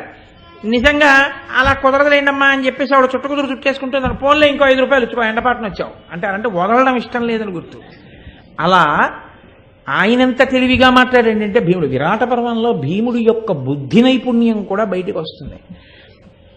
కొలువును గొన ఒల్లకుండుట కలిగిన పొమ్మనుట ఇంత కంటెను మేలు, వలసిన కడగే గద నీ తలపెయ్యది ఆనతిమ్ము ధరణీనాథ. ఉంచుకోవడమా ఉంచుకోకపోవడమా నీ ఇష్టం, నేనంటూ చేస్తే లోటే చేస్తాను, వంటలు చేస్తాను, మల్ల యుద్ధం చేస్తాను. అలా కాదు ఏనుగుల దగ్గరే పనిచేయాలి ఇవన్నీ అంటా నీ ఇష్టం, అలాంటివన్నీ ఏమన్నా చూసుకో, నేనేం చేయగలనో చెప్పాను, ఆ పనికి చేయించుకుంటే చేయించుకో, లేకపోతే మానే, కాదంటావా ఇవ్వబోతున్నాను అన్నాడు. అనేటప్పటికీ మనిషి మాటలో మొరటుతనం ఉంటే ప్రవర్తన కూడా అలాగే ఉంటుంది అనుకుంటాం కదా, వెళ్ళిపోతాడరా బాబు అని. ఇప్పుడు వాదన సాగించడానికి అవకాశం లేదు. ఎక్కువసేపు సాగిస్తే భీమసేనుడి విషయంలో వచ్చేది ఏమిటంటే కోపం వస్తుంది. కోపం రాకుండా ఉండాలంటే అసలు వాదన లేకుండా ఉండి పోస్టింగ్ ఆర్డర్ తీసుకెళ్ళిపోతే కూడా కదా. విరాట్ రాజునే ఆ స్థితిలోకి నెట్టేశాడు. ఎంత బుద్ధి బలం అండి ఈ బుద్ధి బలం! మీరు బాగా గుర్తుపెట్టుకోండి. అంత కోపం ఉన్నవాడికి ఇంత బుద్ధి బలము ఎలా వచ్చేస్తుందంటే ధియోయోన ప్రచోదయాత్. ఆ సమయానికి అలా మాట్లాడి అలా రాజుగారిని తనకి కావలసిన పదవిని పొందేటట్టుగా అటువంటి నడువడిని అటువంటి ప్రవర్తనని పొందాడు అంటే అది దేవతల యొక్క అనుగ్రహం. పూర్ణంగా దేవతానుగ్రహం ఉంది, వాళ్ళ ధర్మం వాళ్ళని కాపాడుతోంది. కాబట్టి రాజు అన్నాడు, వెళ్ళిపోకు వెళ్ళిపోకు వెళ్ళిపోకు, అలా ఉండు, పంటలైనా చేస్తావు పో, దానికే ఉంది అలాగే చెయ్యి అన్నాడు. ఈ మాట అన్నారు, బాగుంది, ఎక్కడ వంటశాల అన్నాడు. కింద ఇంకా కొంతమంది వంట వాళ్ళు ఉన్నారు, వాళ్ళందరినీ నీ కింద వినియోగించుకో, నువ్వు వంటశాలకి అధిపతిగా ఉండు, వెళ్ళు వంట చెయ్యి అయితే. బయలుదేరుతున్నాను అన్నాడు. ఉత్సాహంగా గరిట పట్టుకున్నాడు. వంటశాలకి దారి ఎక్కడన్నాడు, వంటశాలలోకి వెళ్ళిపోయాడు. అయిపోయింది, ఇద్దరు అబ్జార్బ్ అయిపోయారు సర్వీస్లోకి. ఇప్పుడు వస్తున్నాడు మూడో ఆయన. మూడో ఆయనదే చాలా చాలా కష్టమైన విషయం. మీకు ఎక్కడ కష్టమో నేను మీకు ప్రతి పర్యాయం చూపిస్తున్నాను. వేషం మార్చవచ్చు కానీ ఆ తేజస్సులు దాచడం అనేటటువంటిది ఒక్కనాటికి సాధ్యము కాదు అని నేను చెప్తున్నాను. అర్జునుడి విషయంలో మరీ మరీ కష్టం. ఎందుకో తెలుసా అండి, అర్జునుడు పుట్టగానే బ్రహ్మసభ భూమి మీదకి వచ్చింది. పాండురాజు గారు అర్జునుడు లాంటి కొడుకుని పొంది ఆయన పొందిన వైభవం ఏమిటో తెలుసా అండి, బ్రహ్మసభకి వెళ్ళి చూడవలసిన బ్రహ్మసభని తను కూర్చున్న చోట చూడగలిగినటువంటి అదృష్టాన్ని పొందాడు. ఎందుకనంటే అర్జునుడు పుట్టగానే అశరీరవాణి పలికింది.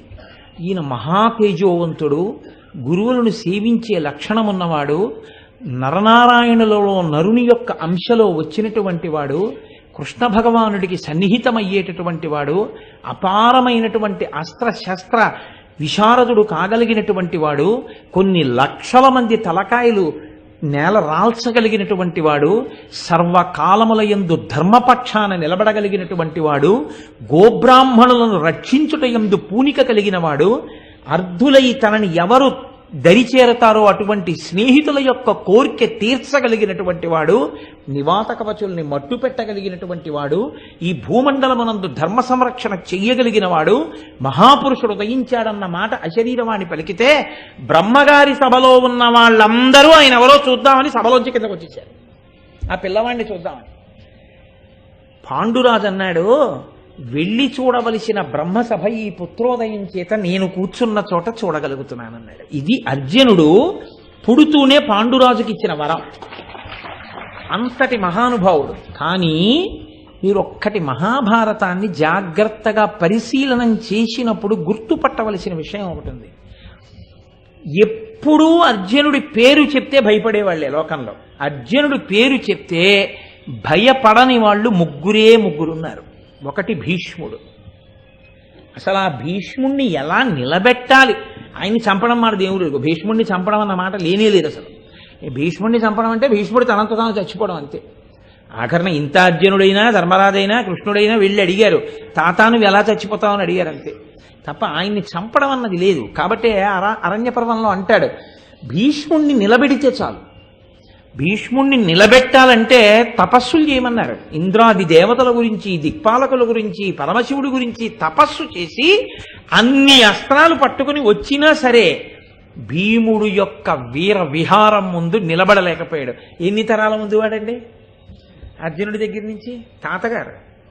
ఆనాటి తాతగారు ఈ పెద్దవాడైపోయిన మనవలు, మంచి బలం మీద ఉన్నవాళ్ళు వీళ్ళు పంచ పాండవులు కృష్ణుడు రథసారథ్యం చేస్తుండగా భీష్ముణ్ణి నిగ్రహించలేకపోయారు, నిలబెట్టలేకపోయారు. అలాగా ఇంత అస్త్ర సంపద ఉండి ఆఖరికో నిర్ణయానికి వచ్చారు, ఆయన్ని మనం ఏం చేయలేం కానీ ఆయన్నే వెళ్ళి అడిగేద్దాం, తాడోపేడో తాత ఎలా చచ్చిపోతామని అడిగేద్దాం అంటే తాత చచ్చిపోవని అడిగారు.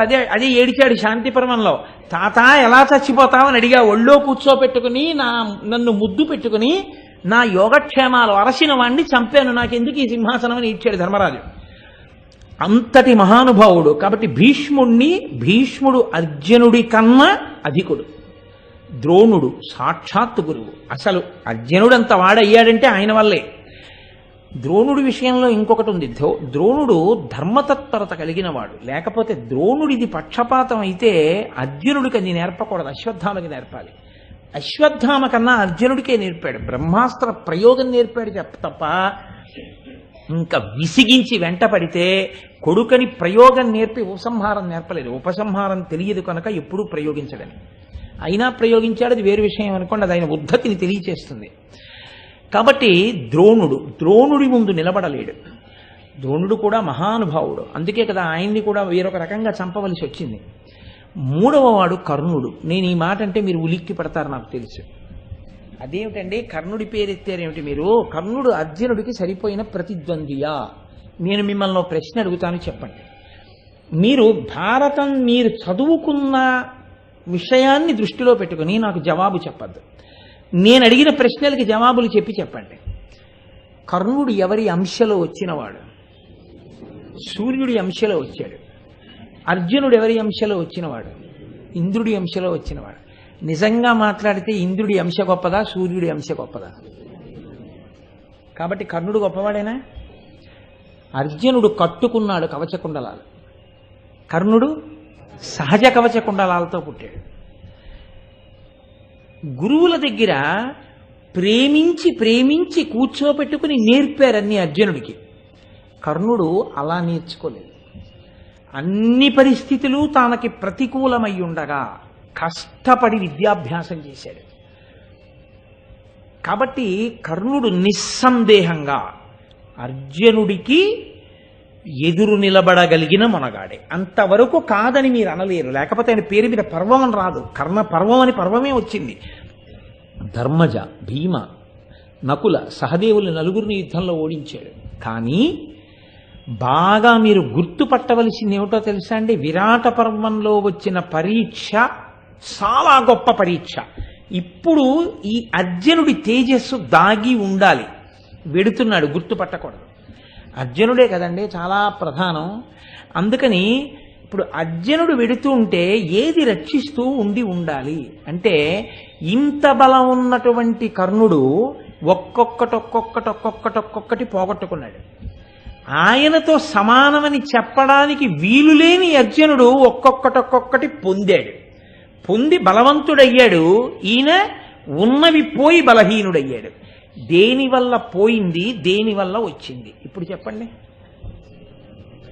ఈయన ధర్మం పట్టుకున్నాడు, ఆయన అధర్మం పట్టుకున్నాడు, అంతే తేడా. ఇప్పుడు దానివల్ల పెరగడం బలవంతుడవడం మాట నిజమైతే, ఇప్పుడు విరాట పర్వంలో ఆయన బృహన్నలగా వెడుతూ ఉంటే ఆయన గుర్తుపట్టబడకపోవడానికి కారణం కూడా ఆయన ధర్మమే అయి ఉండాలి. ధర్మరాజు గారి ధర్మమే అయి ఉండాలి.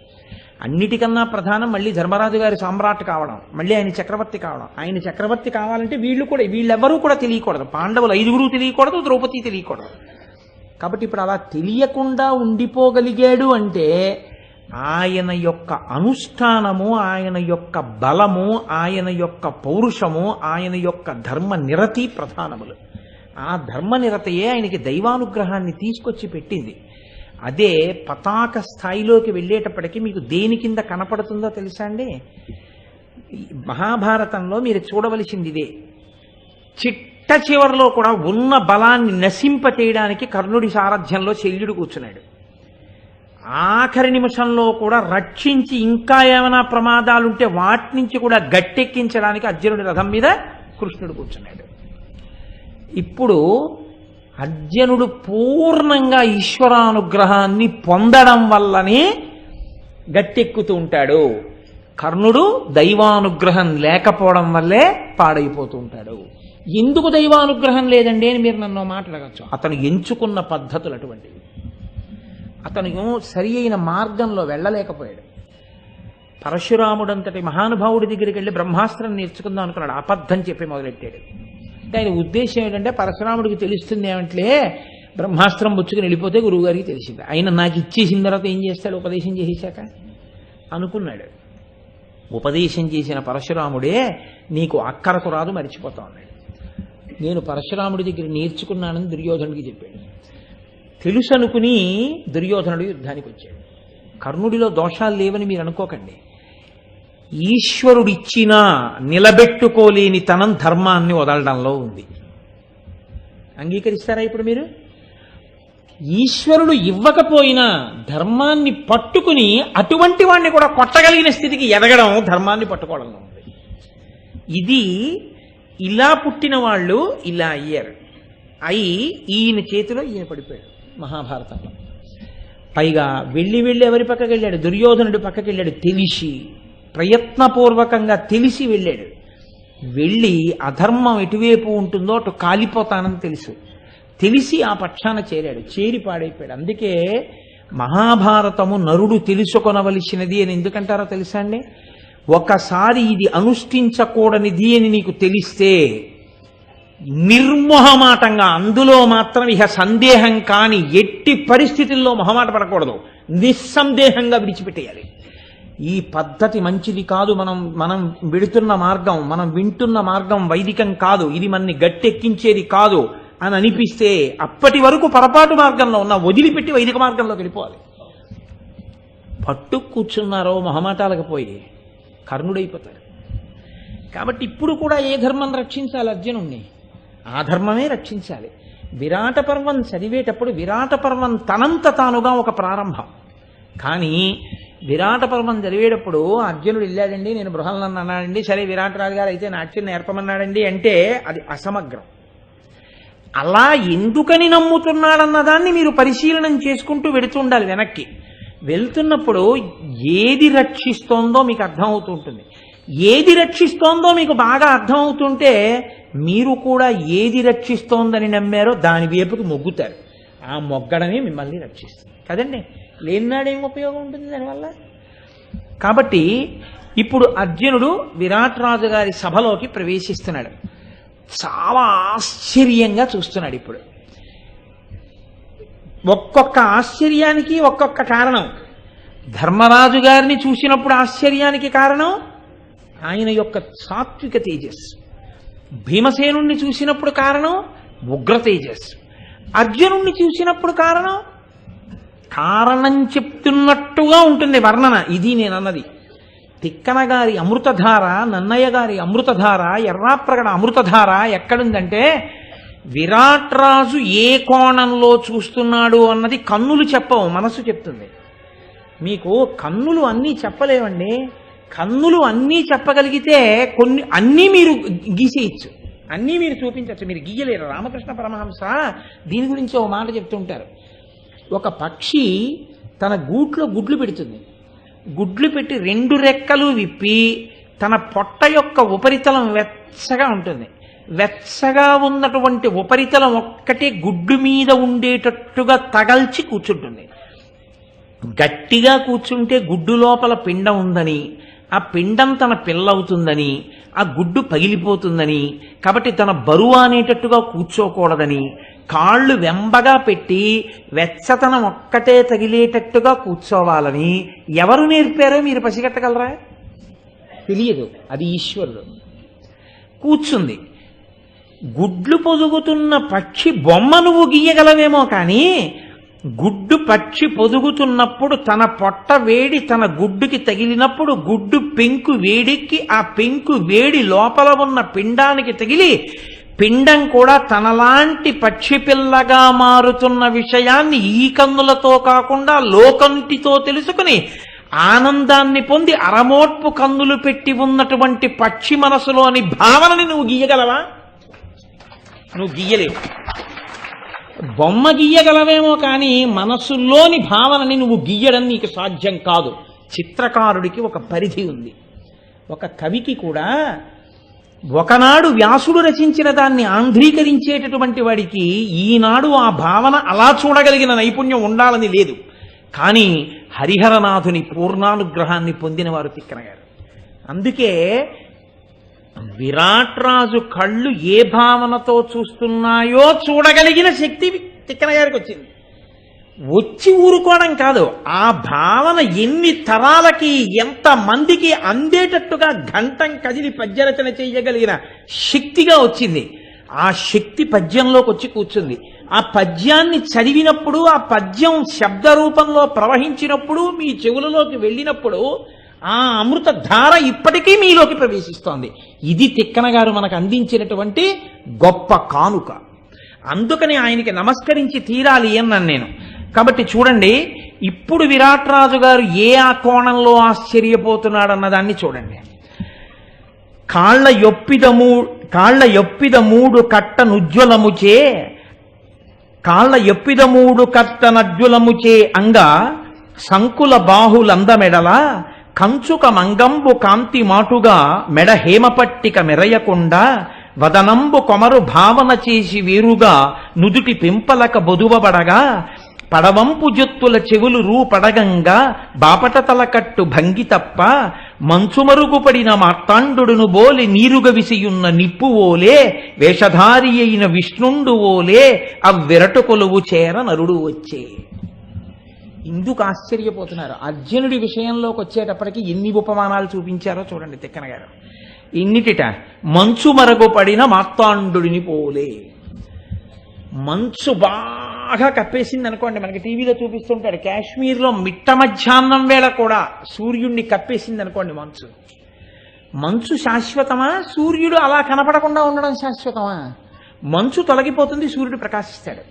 అంత సూర్యుణ్ణి అడ్డిన మంచులా నీరు గవిసియున్న నిప్పు ఓలే, నిప్పు మీద పట్టినటువంటి ఆ తెల్లటి ధూళిలా వేషధారి అయిన విష్ణుండు బోలే, అంతటా నిండిన విష్ణువు ఒక రూపంతో వస్తుంటే ఎలా ఉంటుందో అలా విరటు కొలువు చేర నరుడు వచ్చే.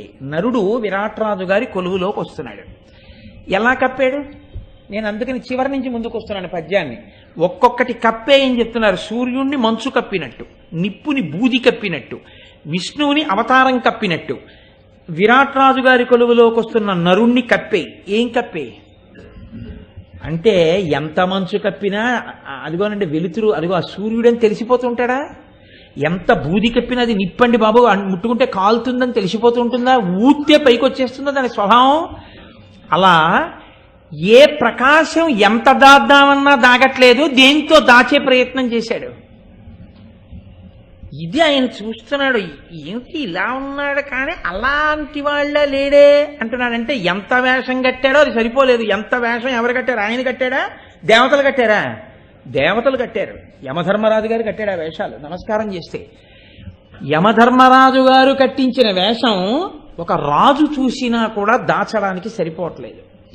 దేవతలు దాచినా దాగని తేజస్సు వాళ్ళది. పేడివాడిగా వస్తున్నా ఇది మహాత్ములంటే.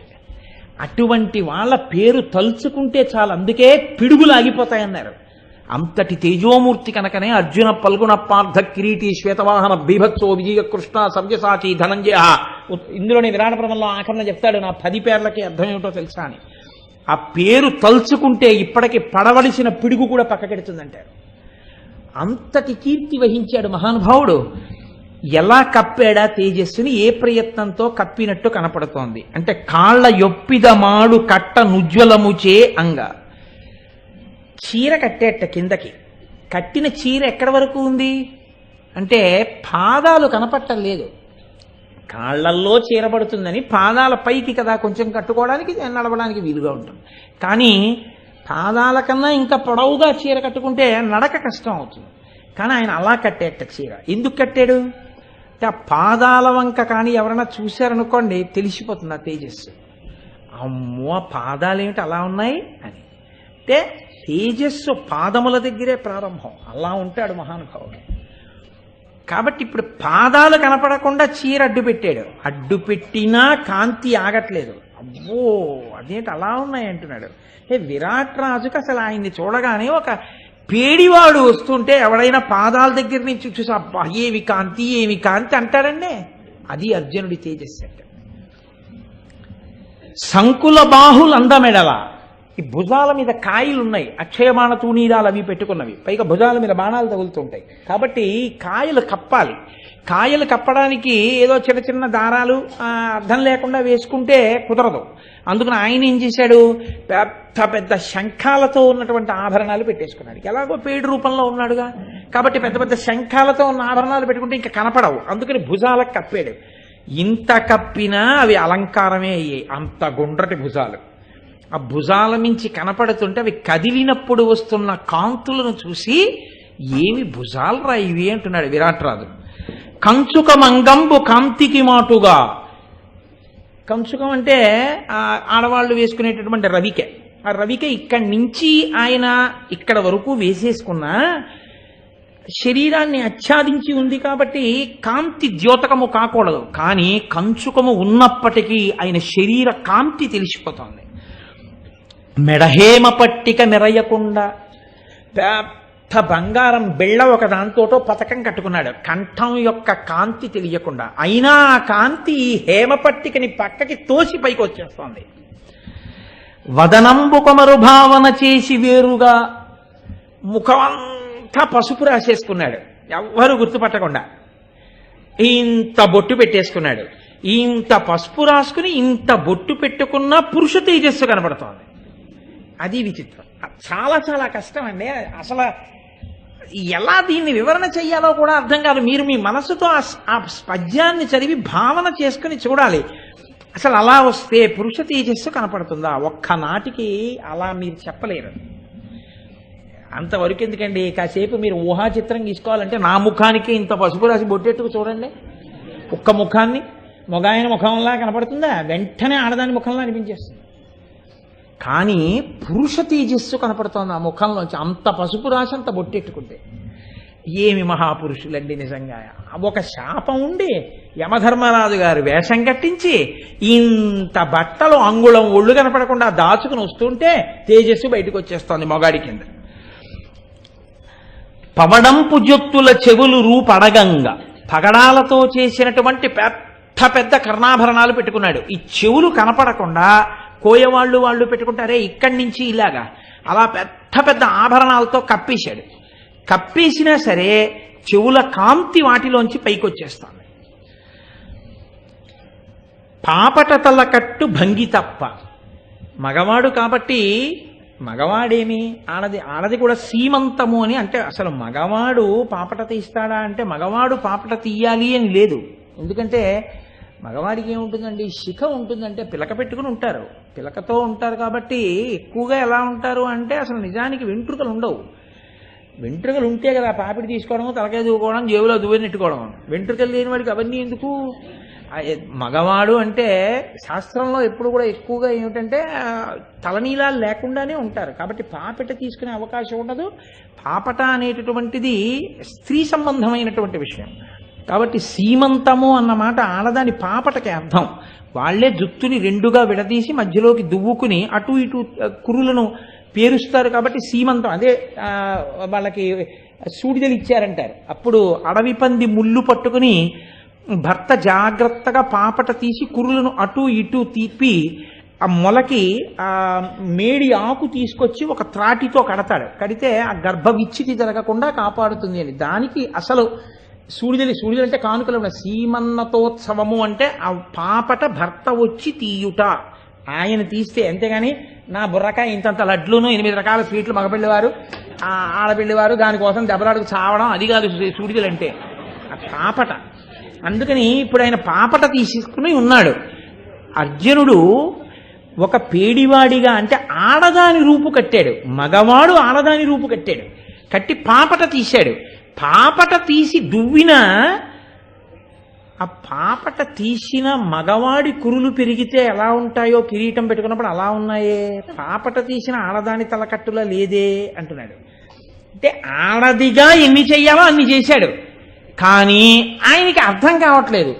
ఇప్పుడు ఆయనకి అర్థం కాని పెద్ద సమస్య ఏమిటంటే అసలు పురుషుడు స్త్రీ వేషం వేశాడా, స్త్రీ పురుషుడుగా ఉందా, ఇది ఆయనకు అర్థం కావట్లేదు.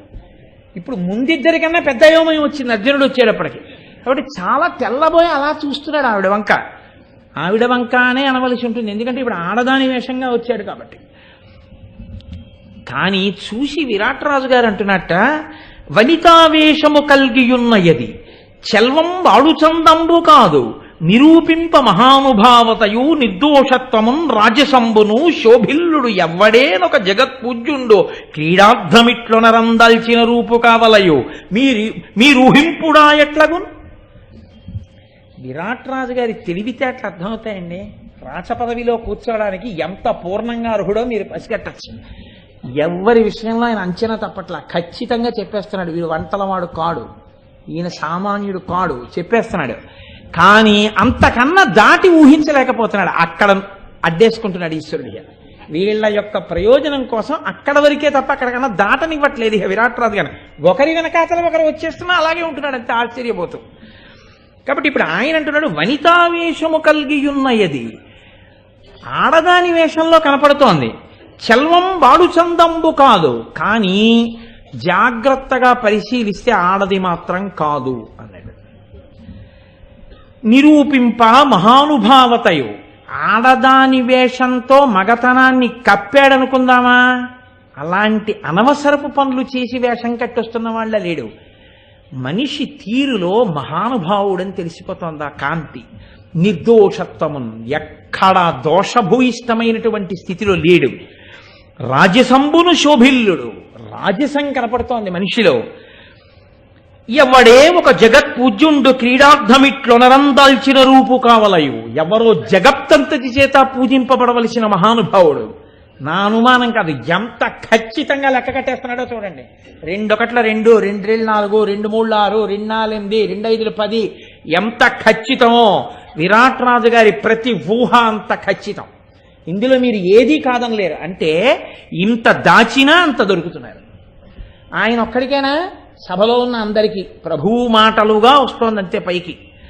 కాబట్టి ఏమి మహానుభావుడు, మీరు ఊహింపుడా ఎట్లగు, మీరు చూడండి అలాగే అనిపిస్తోందా మీకును అన్నాడు. ఇంకా దగ్గరికి రాకుండానే అర్జునుడు దగ్గరికి వచ్చాడు.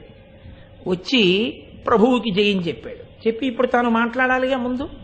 అందుకని అన్నాడు, నిన్ను కొలవంగ వచ్చితి కన్నియలకు ఆట గరపగా నోపుదు విద్వన్నుత మన్నామంబు బృహన్నల ఏ పేడిననుడు అతడిట్లనియన్. నేను పేడివాణ్ణి, నపుంసకుణ్ణి, నన్ను బృహన్నల అంటారు. నేను ఇతపూర్వం సత్యభామ కొలువులో కొంతకాలం నాట్యం నేర్పాను. తర్వాత ద్రౌపదీదేవి దగ్గర నేర్పాను. ద్రౌపదీదేవి నన్ను ఎంతో ప్రేమగా చూసేది. ఆ తరువాతి కాలంలో ఆ నాట్యం నేర్పి పాండవులందరూ అరణ్యవాసానికి వెళ్ళిపోయారు. నేను కూడా ఇలా వచ్చేసాను.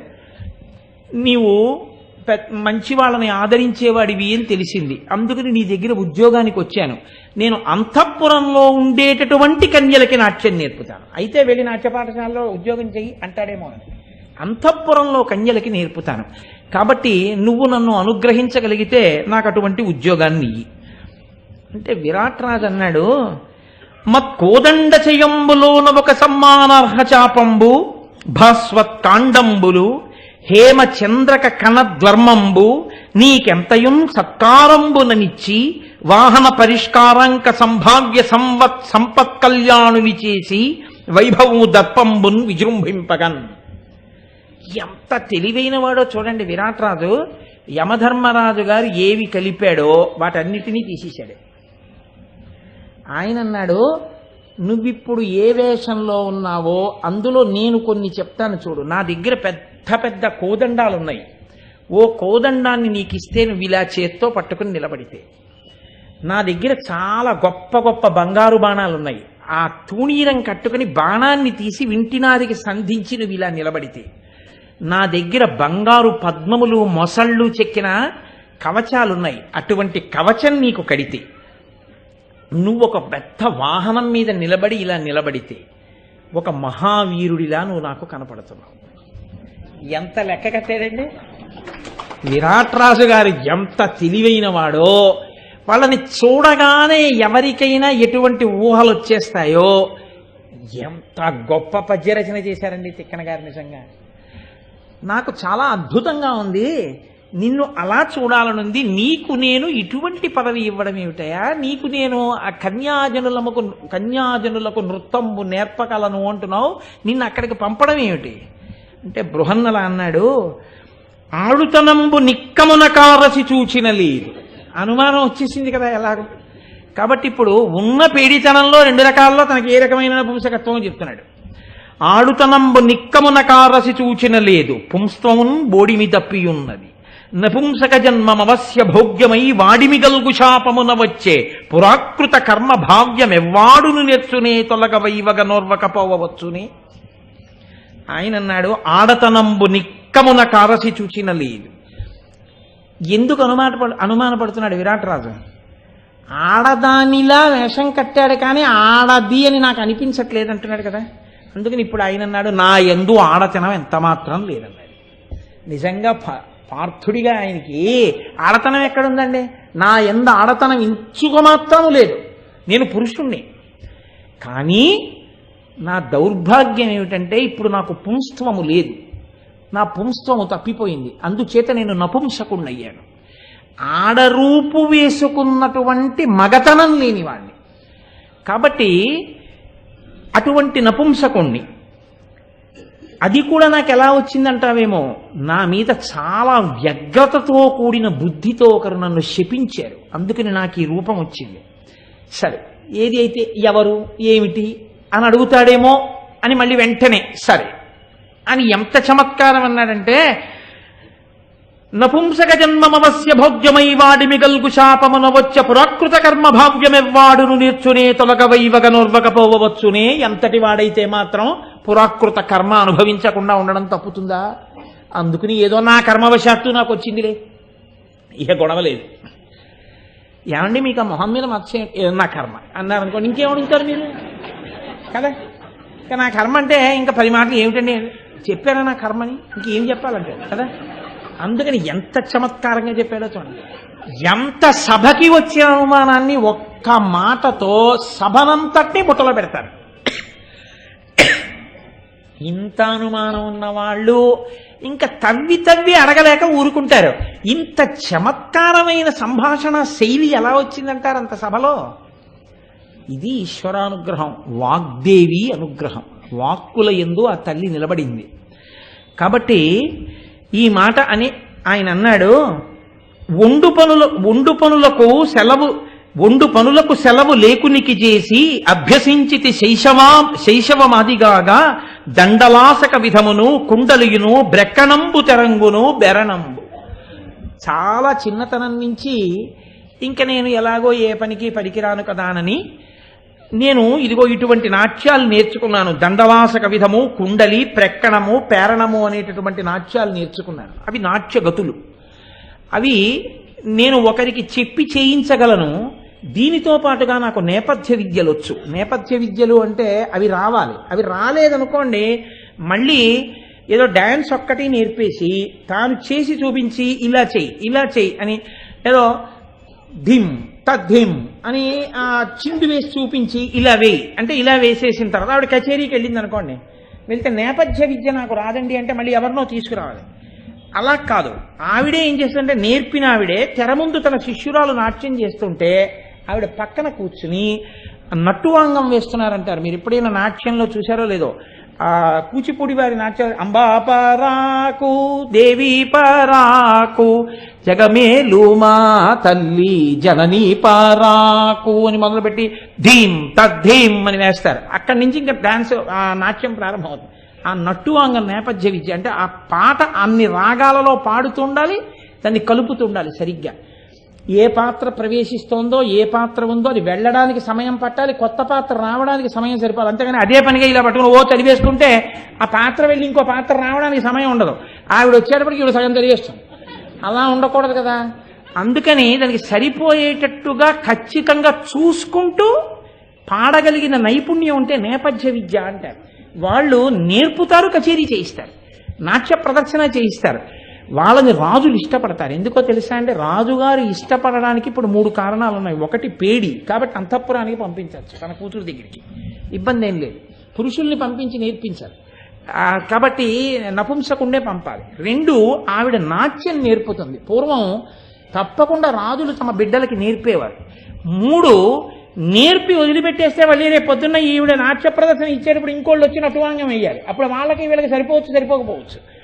ఈవిడే నటువాంగం కూడా వేస్తే నాట్య ప్రదర్శన రమ్యంగా ఉంటుంది, చాలా అందంగా ఉంటుంది. అందుకని నాకు నేపథ్య విద్య వచ్చు, నేను నేపథ్య విద్య కూడా ప్రదర్శిస్తాను. చాలా సంతోషించాడు విరాట్ రాజు, చాలా బాగుంది. కానీ నేను వాళ్ళందరికీ అన్నీ నేర్పుతాను.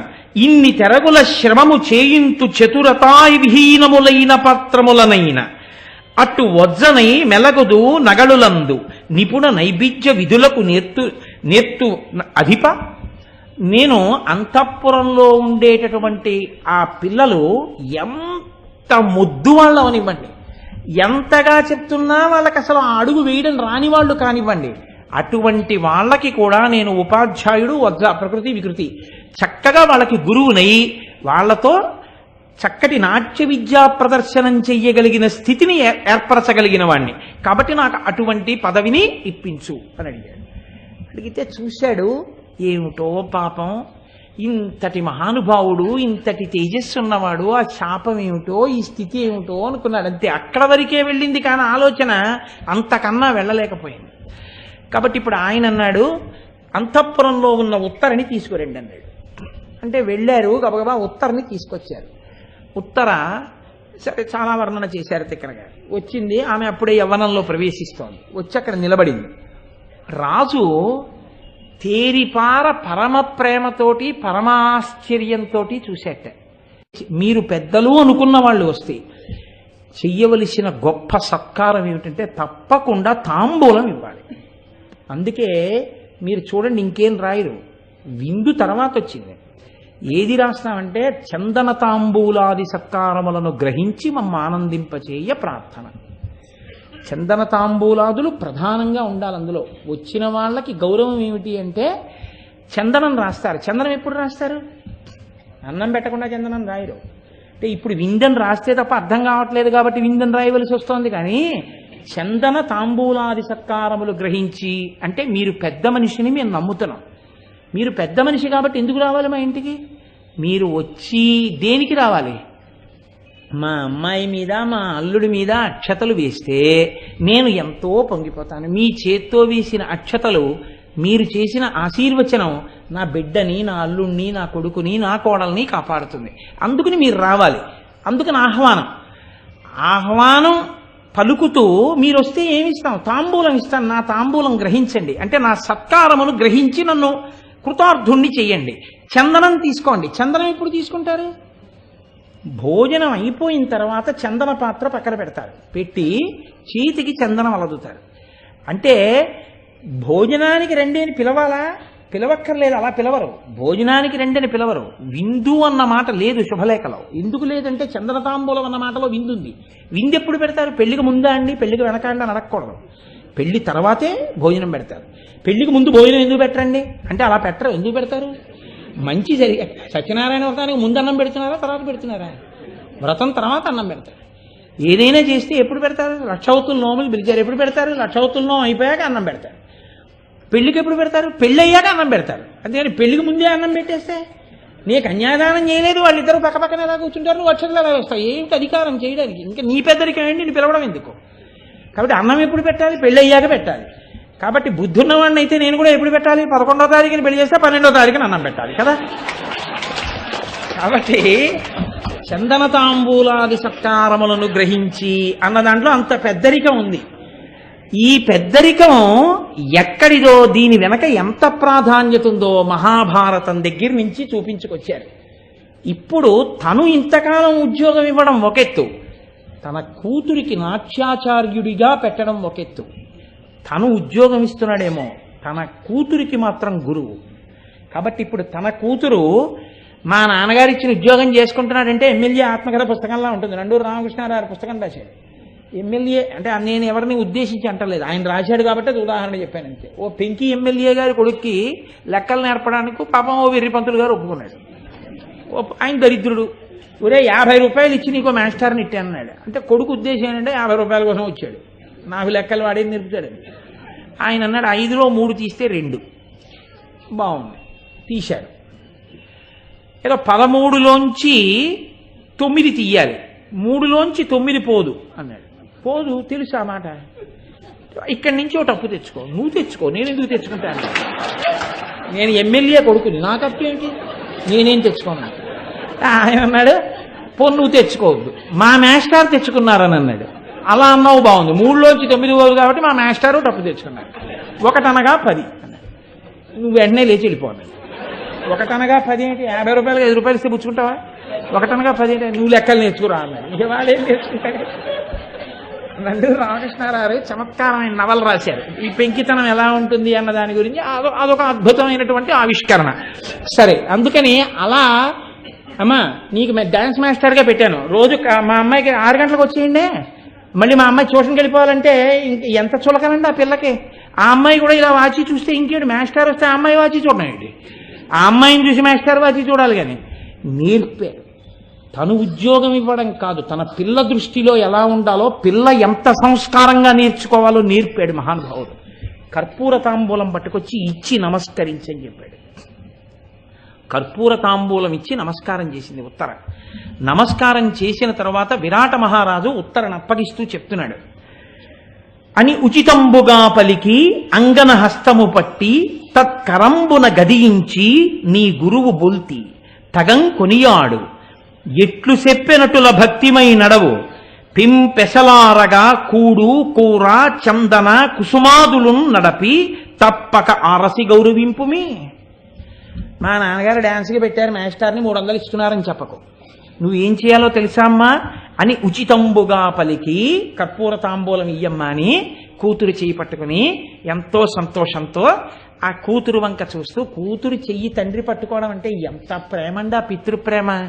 కుడి చేత్తో తల్లిగాడి చెయ్యి పట్టుకుంటే, తల్లిగాడి చెయ్యి అంటే కూతురు చెయ్యి పట్టుకుని ఎడం చేత్తో ఇలా చెయ్యి పట్టుకుంటారు. ప్రేమ. నా కూతురు, నా పిచ్చి తల్లి, నేను కన్న నాన్న, నా పండు ఎంత పెద్దదైపోయిందో అని సంతోషం తండ్రికి. నేను ఇలా పట్టుకుని ప్రేమగా చూసి ఎంత ఆవిష్కరించాడు పితృప్రేమని తిక్కనగారు మహానుభావుడు. అంగన హస్తము పట్టి తత్కరంబున గదియించి ఆ చెయ్యిలా ఇలా కదిపి, నాన్న ఇంత రాచరికం ఏమైపోయింది ఇంతమంది ముందు అంటే ఆత్మజ ఆ కూతురు చెయ్యి పట్టుకునేటప్పటికీ పితృహృదయం అంటే ఎంత ప్రేమో, తండ్రితనం అంటే తండ్రితనం వెనక ఉన్న గొప్పతనం ఎటువంటిదో ఆవిష్కరిస్తున్నారు తిక్కన గారు. నీ గురువు బొల్తి తగం కొనియాడు. అమ్మా నీ గురువు గారమ్మా, నేను పెట్టిన డాన్స్ మాస్టర్ అమ్మా అని లేదు, అమ్మా నీ గురువు గారు. చక్కగా మాట్లాడేమ్మా, గౌరవంగా ప్రవర్తించు నాన్న, ఎట్లు చెప్పినట్టుల భక్తిమైనడం. ఆయన ఎలా చెప్తే అలా భక్తిగా ప్రవర్తించు, చాలా భక్తితో ఉండు.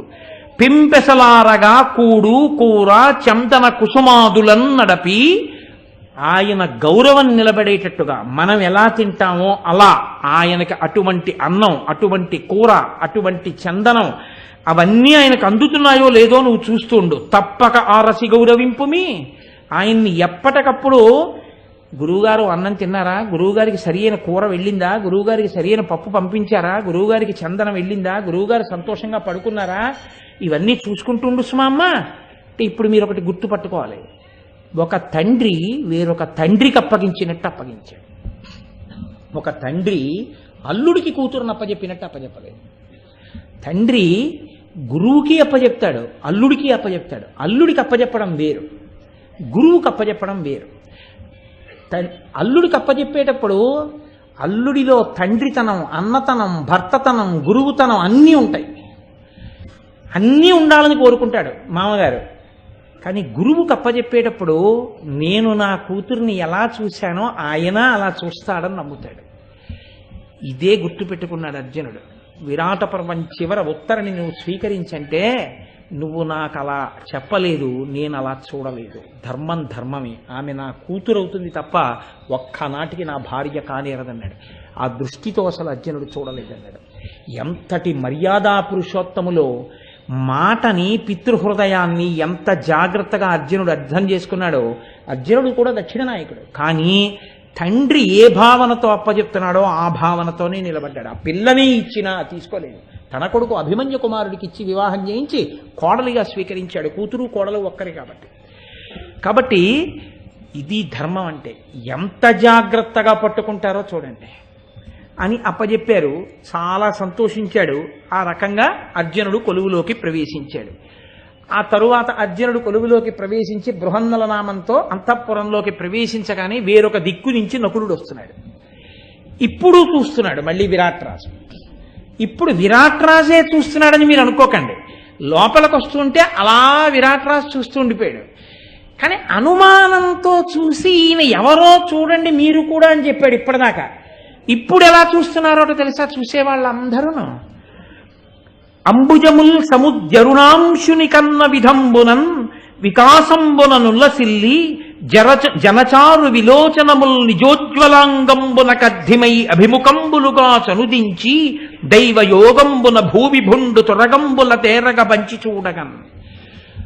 అప్పుడే ప్రభు ఎందుకో ఎవరినో ఆజ్ఞాపించాడు, గుర్రాలు కొందాం అనుకుంటున్నాను, మంచి గుర్రాల మందలు తీసుకురండి చూద్దాం ఎటువంటి గుర్రాలు మనం తీసుకోవచ్చు అన్నాడు. గుర్రాల్ని తీసుకొస్తున్నాడు. ఈ వచ్చిన పిల్లాడు ప్రభువుని చూడలేదు.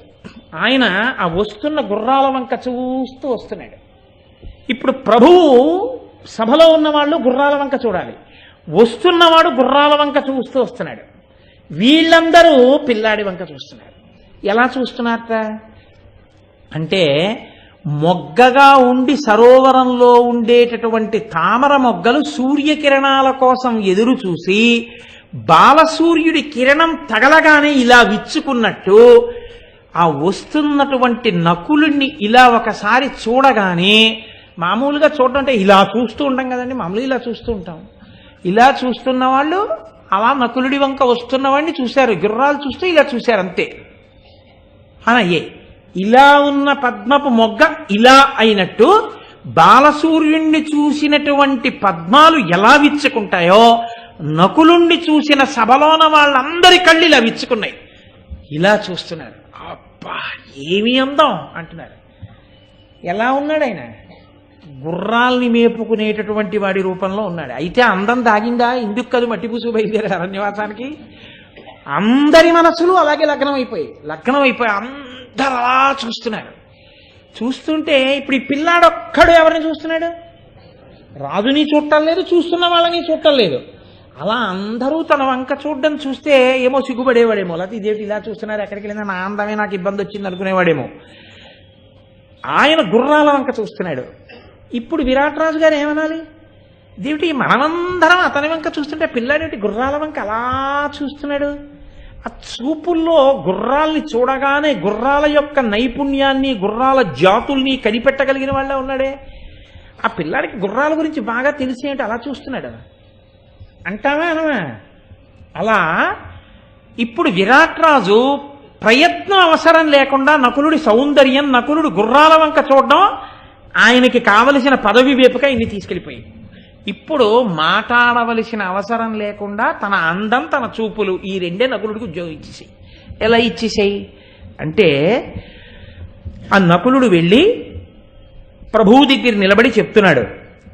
అవయవ లక్షణంబు ఆయు ప్రమాణంబు గర్భంబు ఇంగితాకారంబులను మాత్రాంతరము వయోమానంబు దేశకాలోచితహార ప్రయోగ భంగి జాత్యానురూప శిక్షావిధి క్రమగతి వ్యాయామ సాంత్వ ప్రవర్తనంబు ప్రమద విషదాది బహువిధ చిత్త ధర్మము పోషణ ప్రకారము చికిత్స పరిచితములు ధరణిపాల నీ ముందట రూపురేఖ మెరయ జూపనీర్తు బవరమైన నాకు పనియేమి అనజేతి బలిమి కలిమి నిరప దలుపు కలదు. రాజా, నేను ఏదైనా ఒక గుర్రాన్ని ఇలా చూస్తే అది ఎన్నేళ్ల వయస్సు ఉన్నదో చెప్పేస్తాను, ఎంతకాలం బతుకుతుందో చెప్పేస్తాను, అది చూలుతో ఉందో చెప్పేస్తాను, చూలుతో లేదో చెప్పేస్తాను. ఎందుకంటే ఒక పశువు ఇప్పుడు మనుష్యులైతే చెప్తారండి, పశువులకి ఎలా తెలుస్తుంది? తెలియక దాని కడుపు మీద కొడతారు, కడుపు మీద గట్టిగా చెయ్యేసి కొడతారు, అది ఎంత బాధ పొందుతుందో పిచ్చి తల్లి. కాబట్టి చూడగానే అలాంటి ఇబ్బందులు రాకుండా, దానికి గర్భస్రావము కాకుండా ఇది చూలుతో ఉందని చెప్తాను. అది ఎంత పెంకిదో కనిపెడతాను, దాన్ని ఎటువంటి వ్యాయామం చేయిస్తే లొంగుతుందో చెప్తాను, అది ఏ జాతిదో చెప్తాను, దాన్ని ఎంత వేగంగా దౌడు తీస్తుందో చెప్తాను, గుర్రం నిలబడిన రీతిని బట్టి దానికి ఏ అనారోగ్యం వచ్చిందో చెప్తాను, దానికి ఏ మందెయ్యాలో చెప్తాను. అన్నిటిని మించి అవి ఎప్పుడెప్పుడు ఎక్కడెక్కడ ఏ రీతిగా ఏ జాతి గుర్రాలని రాజుకి ఏ రకంగా ఉపయోగించుకోవడానికి వీలుగా వాడుకోవాలో అలా తయారు చేయగలిగినటువంటి సిద్ధహస్తుణ్ణి నేను. కాబట్టి రాజా, నన్ను నీ గుర్రాలకి రక్షకుడిగా స్వీకరించు అన్నాడు. అంటే నా పేరు దామగ్రంథి అన్నాడు. అంటే రాజు నకులుడి యొక్క సౌందర్యాన్ని చూసి అన్నాడు, నిన్ను చూస్తే నాకు అలా అనిపించట్లేదు, చాలా దివ్యమైన తేజస్సుతో ఉన్నావు, ఇంద్రుడిలాగో అగ్నిహోత్రుడిలాగో ఉన్నావు, కాబట్టి ఆ పదవి ఎందుకయా, నిన్ను నా ఐశ్వర్యాన్ని రక్షించేవాడిగా వేస్తానన్నాడు. అంటే ఆయన అన్నాడు, నాకొద్దు, ఎవరు ఏ పని చెయ్యగలరో ఆ పనిని స్వీకరిస్తే బాగుంటుంది తప్ప ఎవరో ఏదో ఇస్తానన్నారు కదా అని చెయ్యలేని పనిలోకి వెడితే మొదటికి మోసం వస్తుంది. కాబట్టి చెయ్యలేని పనులు నాకెందుకు ప్రభు, నాకు గుర్రాల గురించి బాగా తెలుసు, నేను అశ్వరక్షకుడనై ఉంటాను, అశ్వశిక్షకుడనై ఉంటాను, నాకు ఆ పదవి ఇప్పించు, నేను ధర్మరాజు గారి దగ్గర పనిచేశానన్నాడు. అని ఊరుకోలేదు మిగిలిన వాళ్ళల్లా. ఎందుకో తెలుసా అండి, నకులుడి ప్రేమ వేరు. కారణం ఏమిటంటే తండ్రి ఒకడైనా తల్లులు వేరు. కుంతీపుత్రులు ధర్మజ భీమ అర్జునులు, మాద్రీపుత్రులు నకుల సహదేవులు. కాబట్టి భీమార్జునుల మీద ఎంత ప్రేమ ఉందో నకుల సహదేవుల మీద ధర్మరాజు గారికి అంత ప్రేమ ఉండాలని నియమం లేదు, అంత ప్రేమ ఉండక్కర్లేదు. కానీ ఎప్పుడెప్పుడు అవకాశం వచ్చినా అప్పుడప్పుడు భీమార్జునుల కన్నా కూడా నకులుణ్ణి ప్రేమించాడు ధర్మరాజు. ఆఖరికి 4 తమ్ముళ్ళు పడిపోతే కుంతిపుత్రుల్లో నేను బతికున్నాను కాబట్టి మాద్రీపుత్రుల్లో నలుణ్ణి బతికించమని అడిగాడు. అంత ప్రేమ ధర్మరాజుకి నకులుడంటే. కాబట్టి నకులుడు చెప్తున్నాడు విరాట్ రాజుతో, నేనంటే ఎంత ప్రేమో తెలుసా ధర్మరాజు గారికి. ఆయన కొలువుకూటంలో నేను పనిచేసినప్పుడు ఒకప్పుడు అక్కడ పనిచేశానని చెప్పాడు. కాబట్టి ధర్మసుతుండు వించనను దాన తురంగమ శాస్త్ర శిక్షకం కర్మటు చేసి ఆత్మతురంగములకెల్లను నన్ను యుక్తుగా నర్మిలి నిలిపి ఈగియు ప్రియంబును నా ఎడనాడు నాటికి పేర్మి వహించుచుండ నడపెంతన తమ్ములలోని వానికన్. నన్నెప్పుడూ ఒక సేవకుడిగా ఒక అశ్వరక్షకుడిగా చూడలేదు ధర్మరాజు. ధర్మసుతుండు వించెనను దాన తురంగమ శాస్త్రశిక్షకం కర్మటు చేసి, ఈ గుర్రాలన్నిటినీ ఇలా నడపడం అనేటటువంటిది నాకు ధర్మరాజు గారే నేర్పాడు కాదు. ఆత్మతురంగములు తెలియదు కాబట్టి పుట్టగానే తండ్రి చచ్చిపోయాడు కాబట్టి విచ్చలవిడిగా ఇంద్రియములు ఎటులాగేస్తే అటు తిరగచ్చు. కానీ నాన్న నువ్వు అలా ఉండకూడదు, ఇలా ఉండాలని నన్ను ప్రయోజకుడిగా చేసిన వాడు ఎవరో తెలుసా? తండ్రి తర్వాత తండ్రిలా నిలబడి మహానుభావుడు ధర్మరాజు చేశాడు. అది మనసులో పెట్టుకుని చెప్తున్నాడు. ఆత్మతురంగములు అంటే తన తురంగములని, తన గుర్రాలని. పైకి ధర్మరాజు గారు తన గుర్రాల్ని ఎలాగ సాకాలో ఆయనే నాకు నేర్పించి ఈ స్థితినిచ్చి నన్ను నా చేత తన గుర్రముల యొక్క శిక్షణ చేయించుకున్నాడు. కాదు లోపలర్థం ఏంటి? నన్ను ఈ స్థితిలోకి వచ్చేటట్టుగా తండ్రి లేని వాడిని తండ్రిలా పెంచి పోషించిన మహానుభావుడు నా అన్న. అటువంటి వాడు ధర్మరాజు. కానీ అరణ్యవాసం అజ్ఞాతవాసంలో ఉన్నాడు. మళ్ళీ ఏనాటికి నేను ధర్మజుణ్ణి కలుస్తానో కాబట్టి ప్రభు నాకు నీ అశ్వములను కాపాడేటటువంటి అశ్వ శిక్షకుడుగా ఉండేటటువంటి అదృష్టాన్ని కల్పించు అన్నాడు. సరే, నువ్వు ఏ పదవి కోరుతున్నావో దాన్ని నీకు ఇస్తాను. అలాగని కేవలం నేను గుర్రములనే రక్షిస్తాననుకుంటున్నావేమో. యుద్ధం వచ్చిందో, నీకు ఎవరితోనైనా ఇబ్బంది వచ్చిందో, ఆనాడు యుద్ధంలో నా కౌశలం ఏమిటో చూపిస్తాను. ప్రభుత్వాన్ని నీ రాచరికాన్ని కాపాడతాను. అప్పటి వరకు గుర్రాల్ని కాపాడుతూ ఉంటానన్నాడు. సరే, నీకు ఏది సంతోషం అనిపిస్తే ఆ పని చెయ్యన్నాడు. 4 వెళ్ళిపోయారు. ఇక తమ్ముడు పెద్ద కష్టమండి. 4 వెళ్ళిపోయిన తర్వాత కాబట్టి సహదేవుడు కూడా వెళ్ళిపోతాడు. కానీ సైరంధ్రీదేవి ఆవిడ వెళ్ళడం ఉంది. ద్రౌపదీదేవి వెళ్ళడం అంటే వీళ్ళు వెళ్ళినట్టు విరాట్ రాజు గారి దగ్గరికి వచ్చి అడగడం కాదు. 5 వెళ్ళడం ఒకెత్తు, ఆవిడ వెళ్ళడం ఒకెత్తు. అసలు వెడుతూనే వీళ్ళందరూ తమ తేజస్సుల చేత గౌరవింపబడ్డారు, ఆవిడ అందం చేత అవమానింపబడింది. ఆ ఘట్టం ఏమిటో, ఎంత హృదయంగా తిక్కన గారు తీసుకొచ్చారో, ఆవిడ పాతివ్రత్యం ఏమిటో రేపు సహదేవుడితో మొదలుపెట్టి ఆ సైరింధ్రిగా తల్లి ద్రౌపదీదేవి వెళ్ళినటువంటి ఘట్టాన్ని ఆవిష్కరించే ప్రయత్నం చేస్తాను.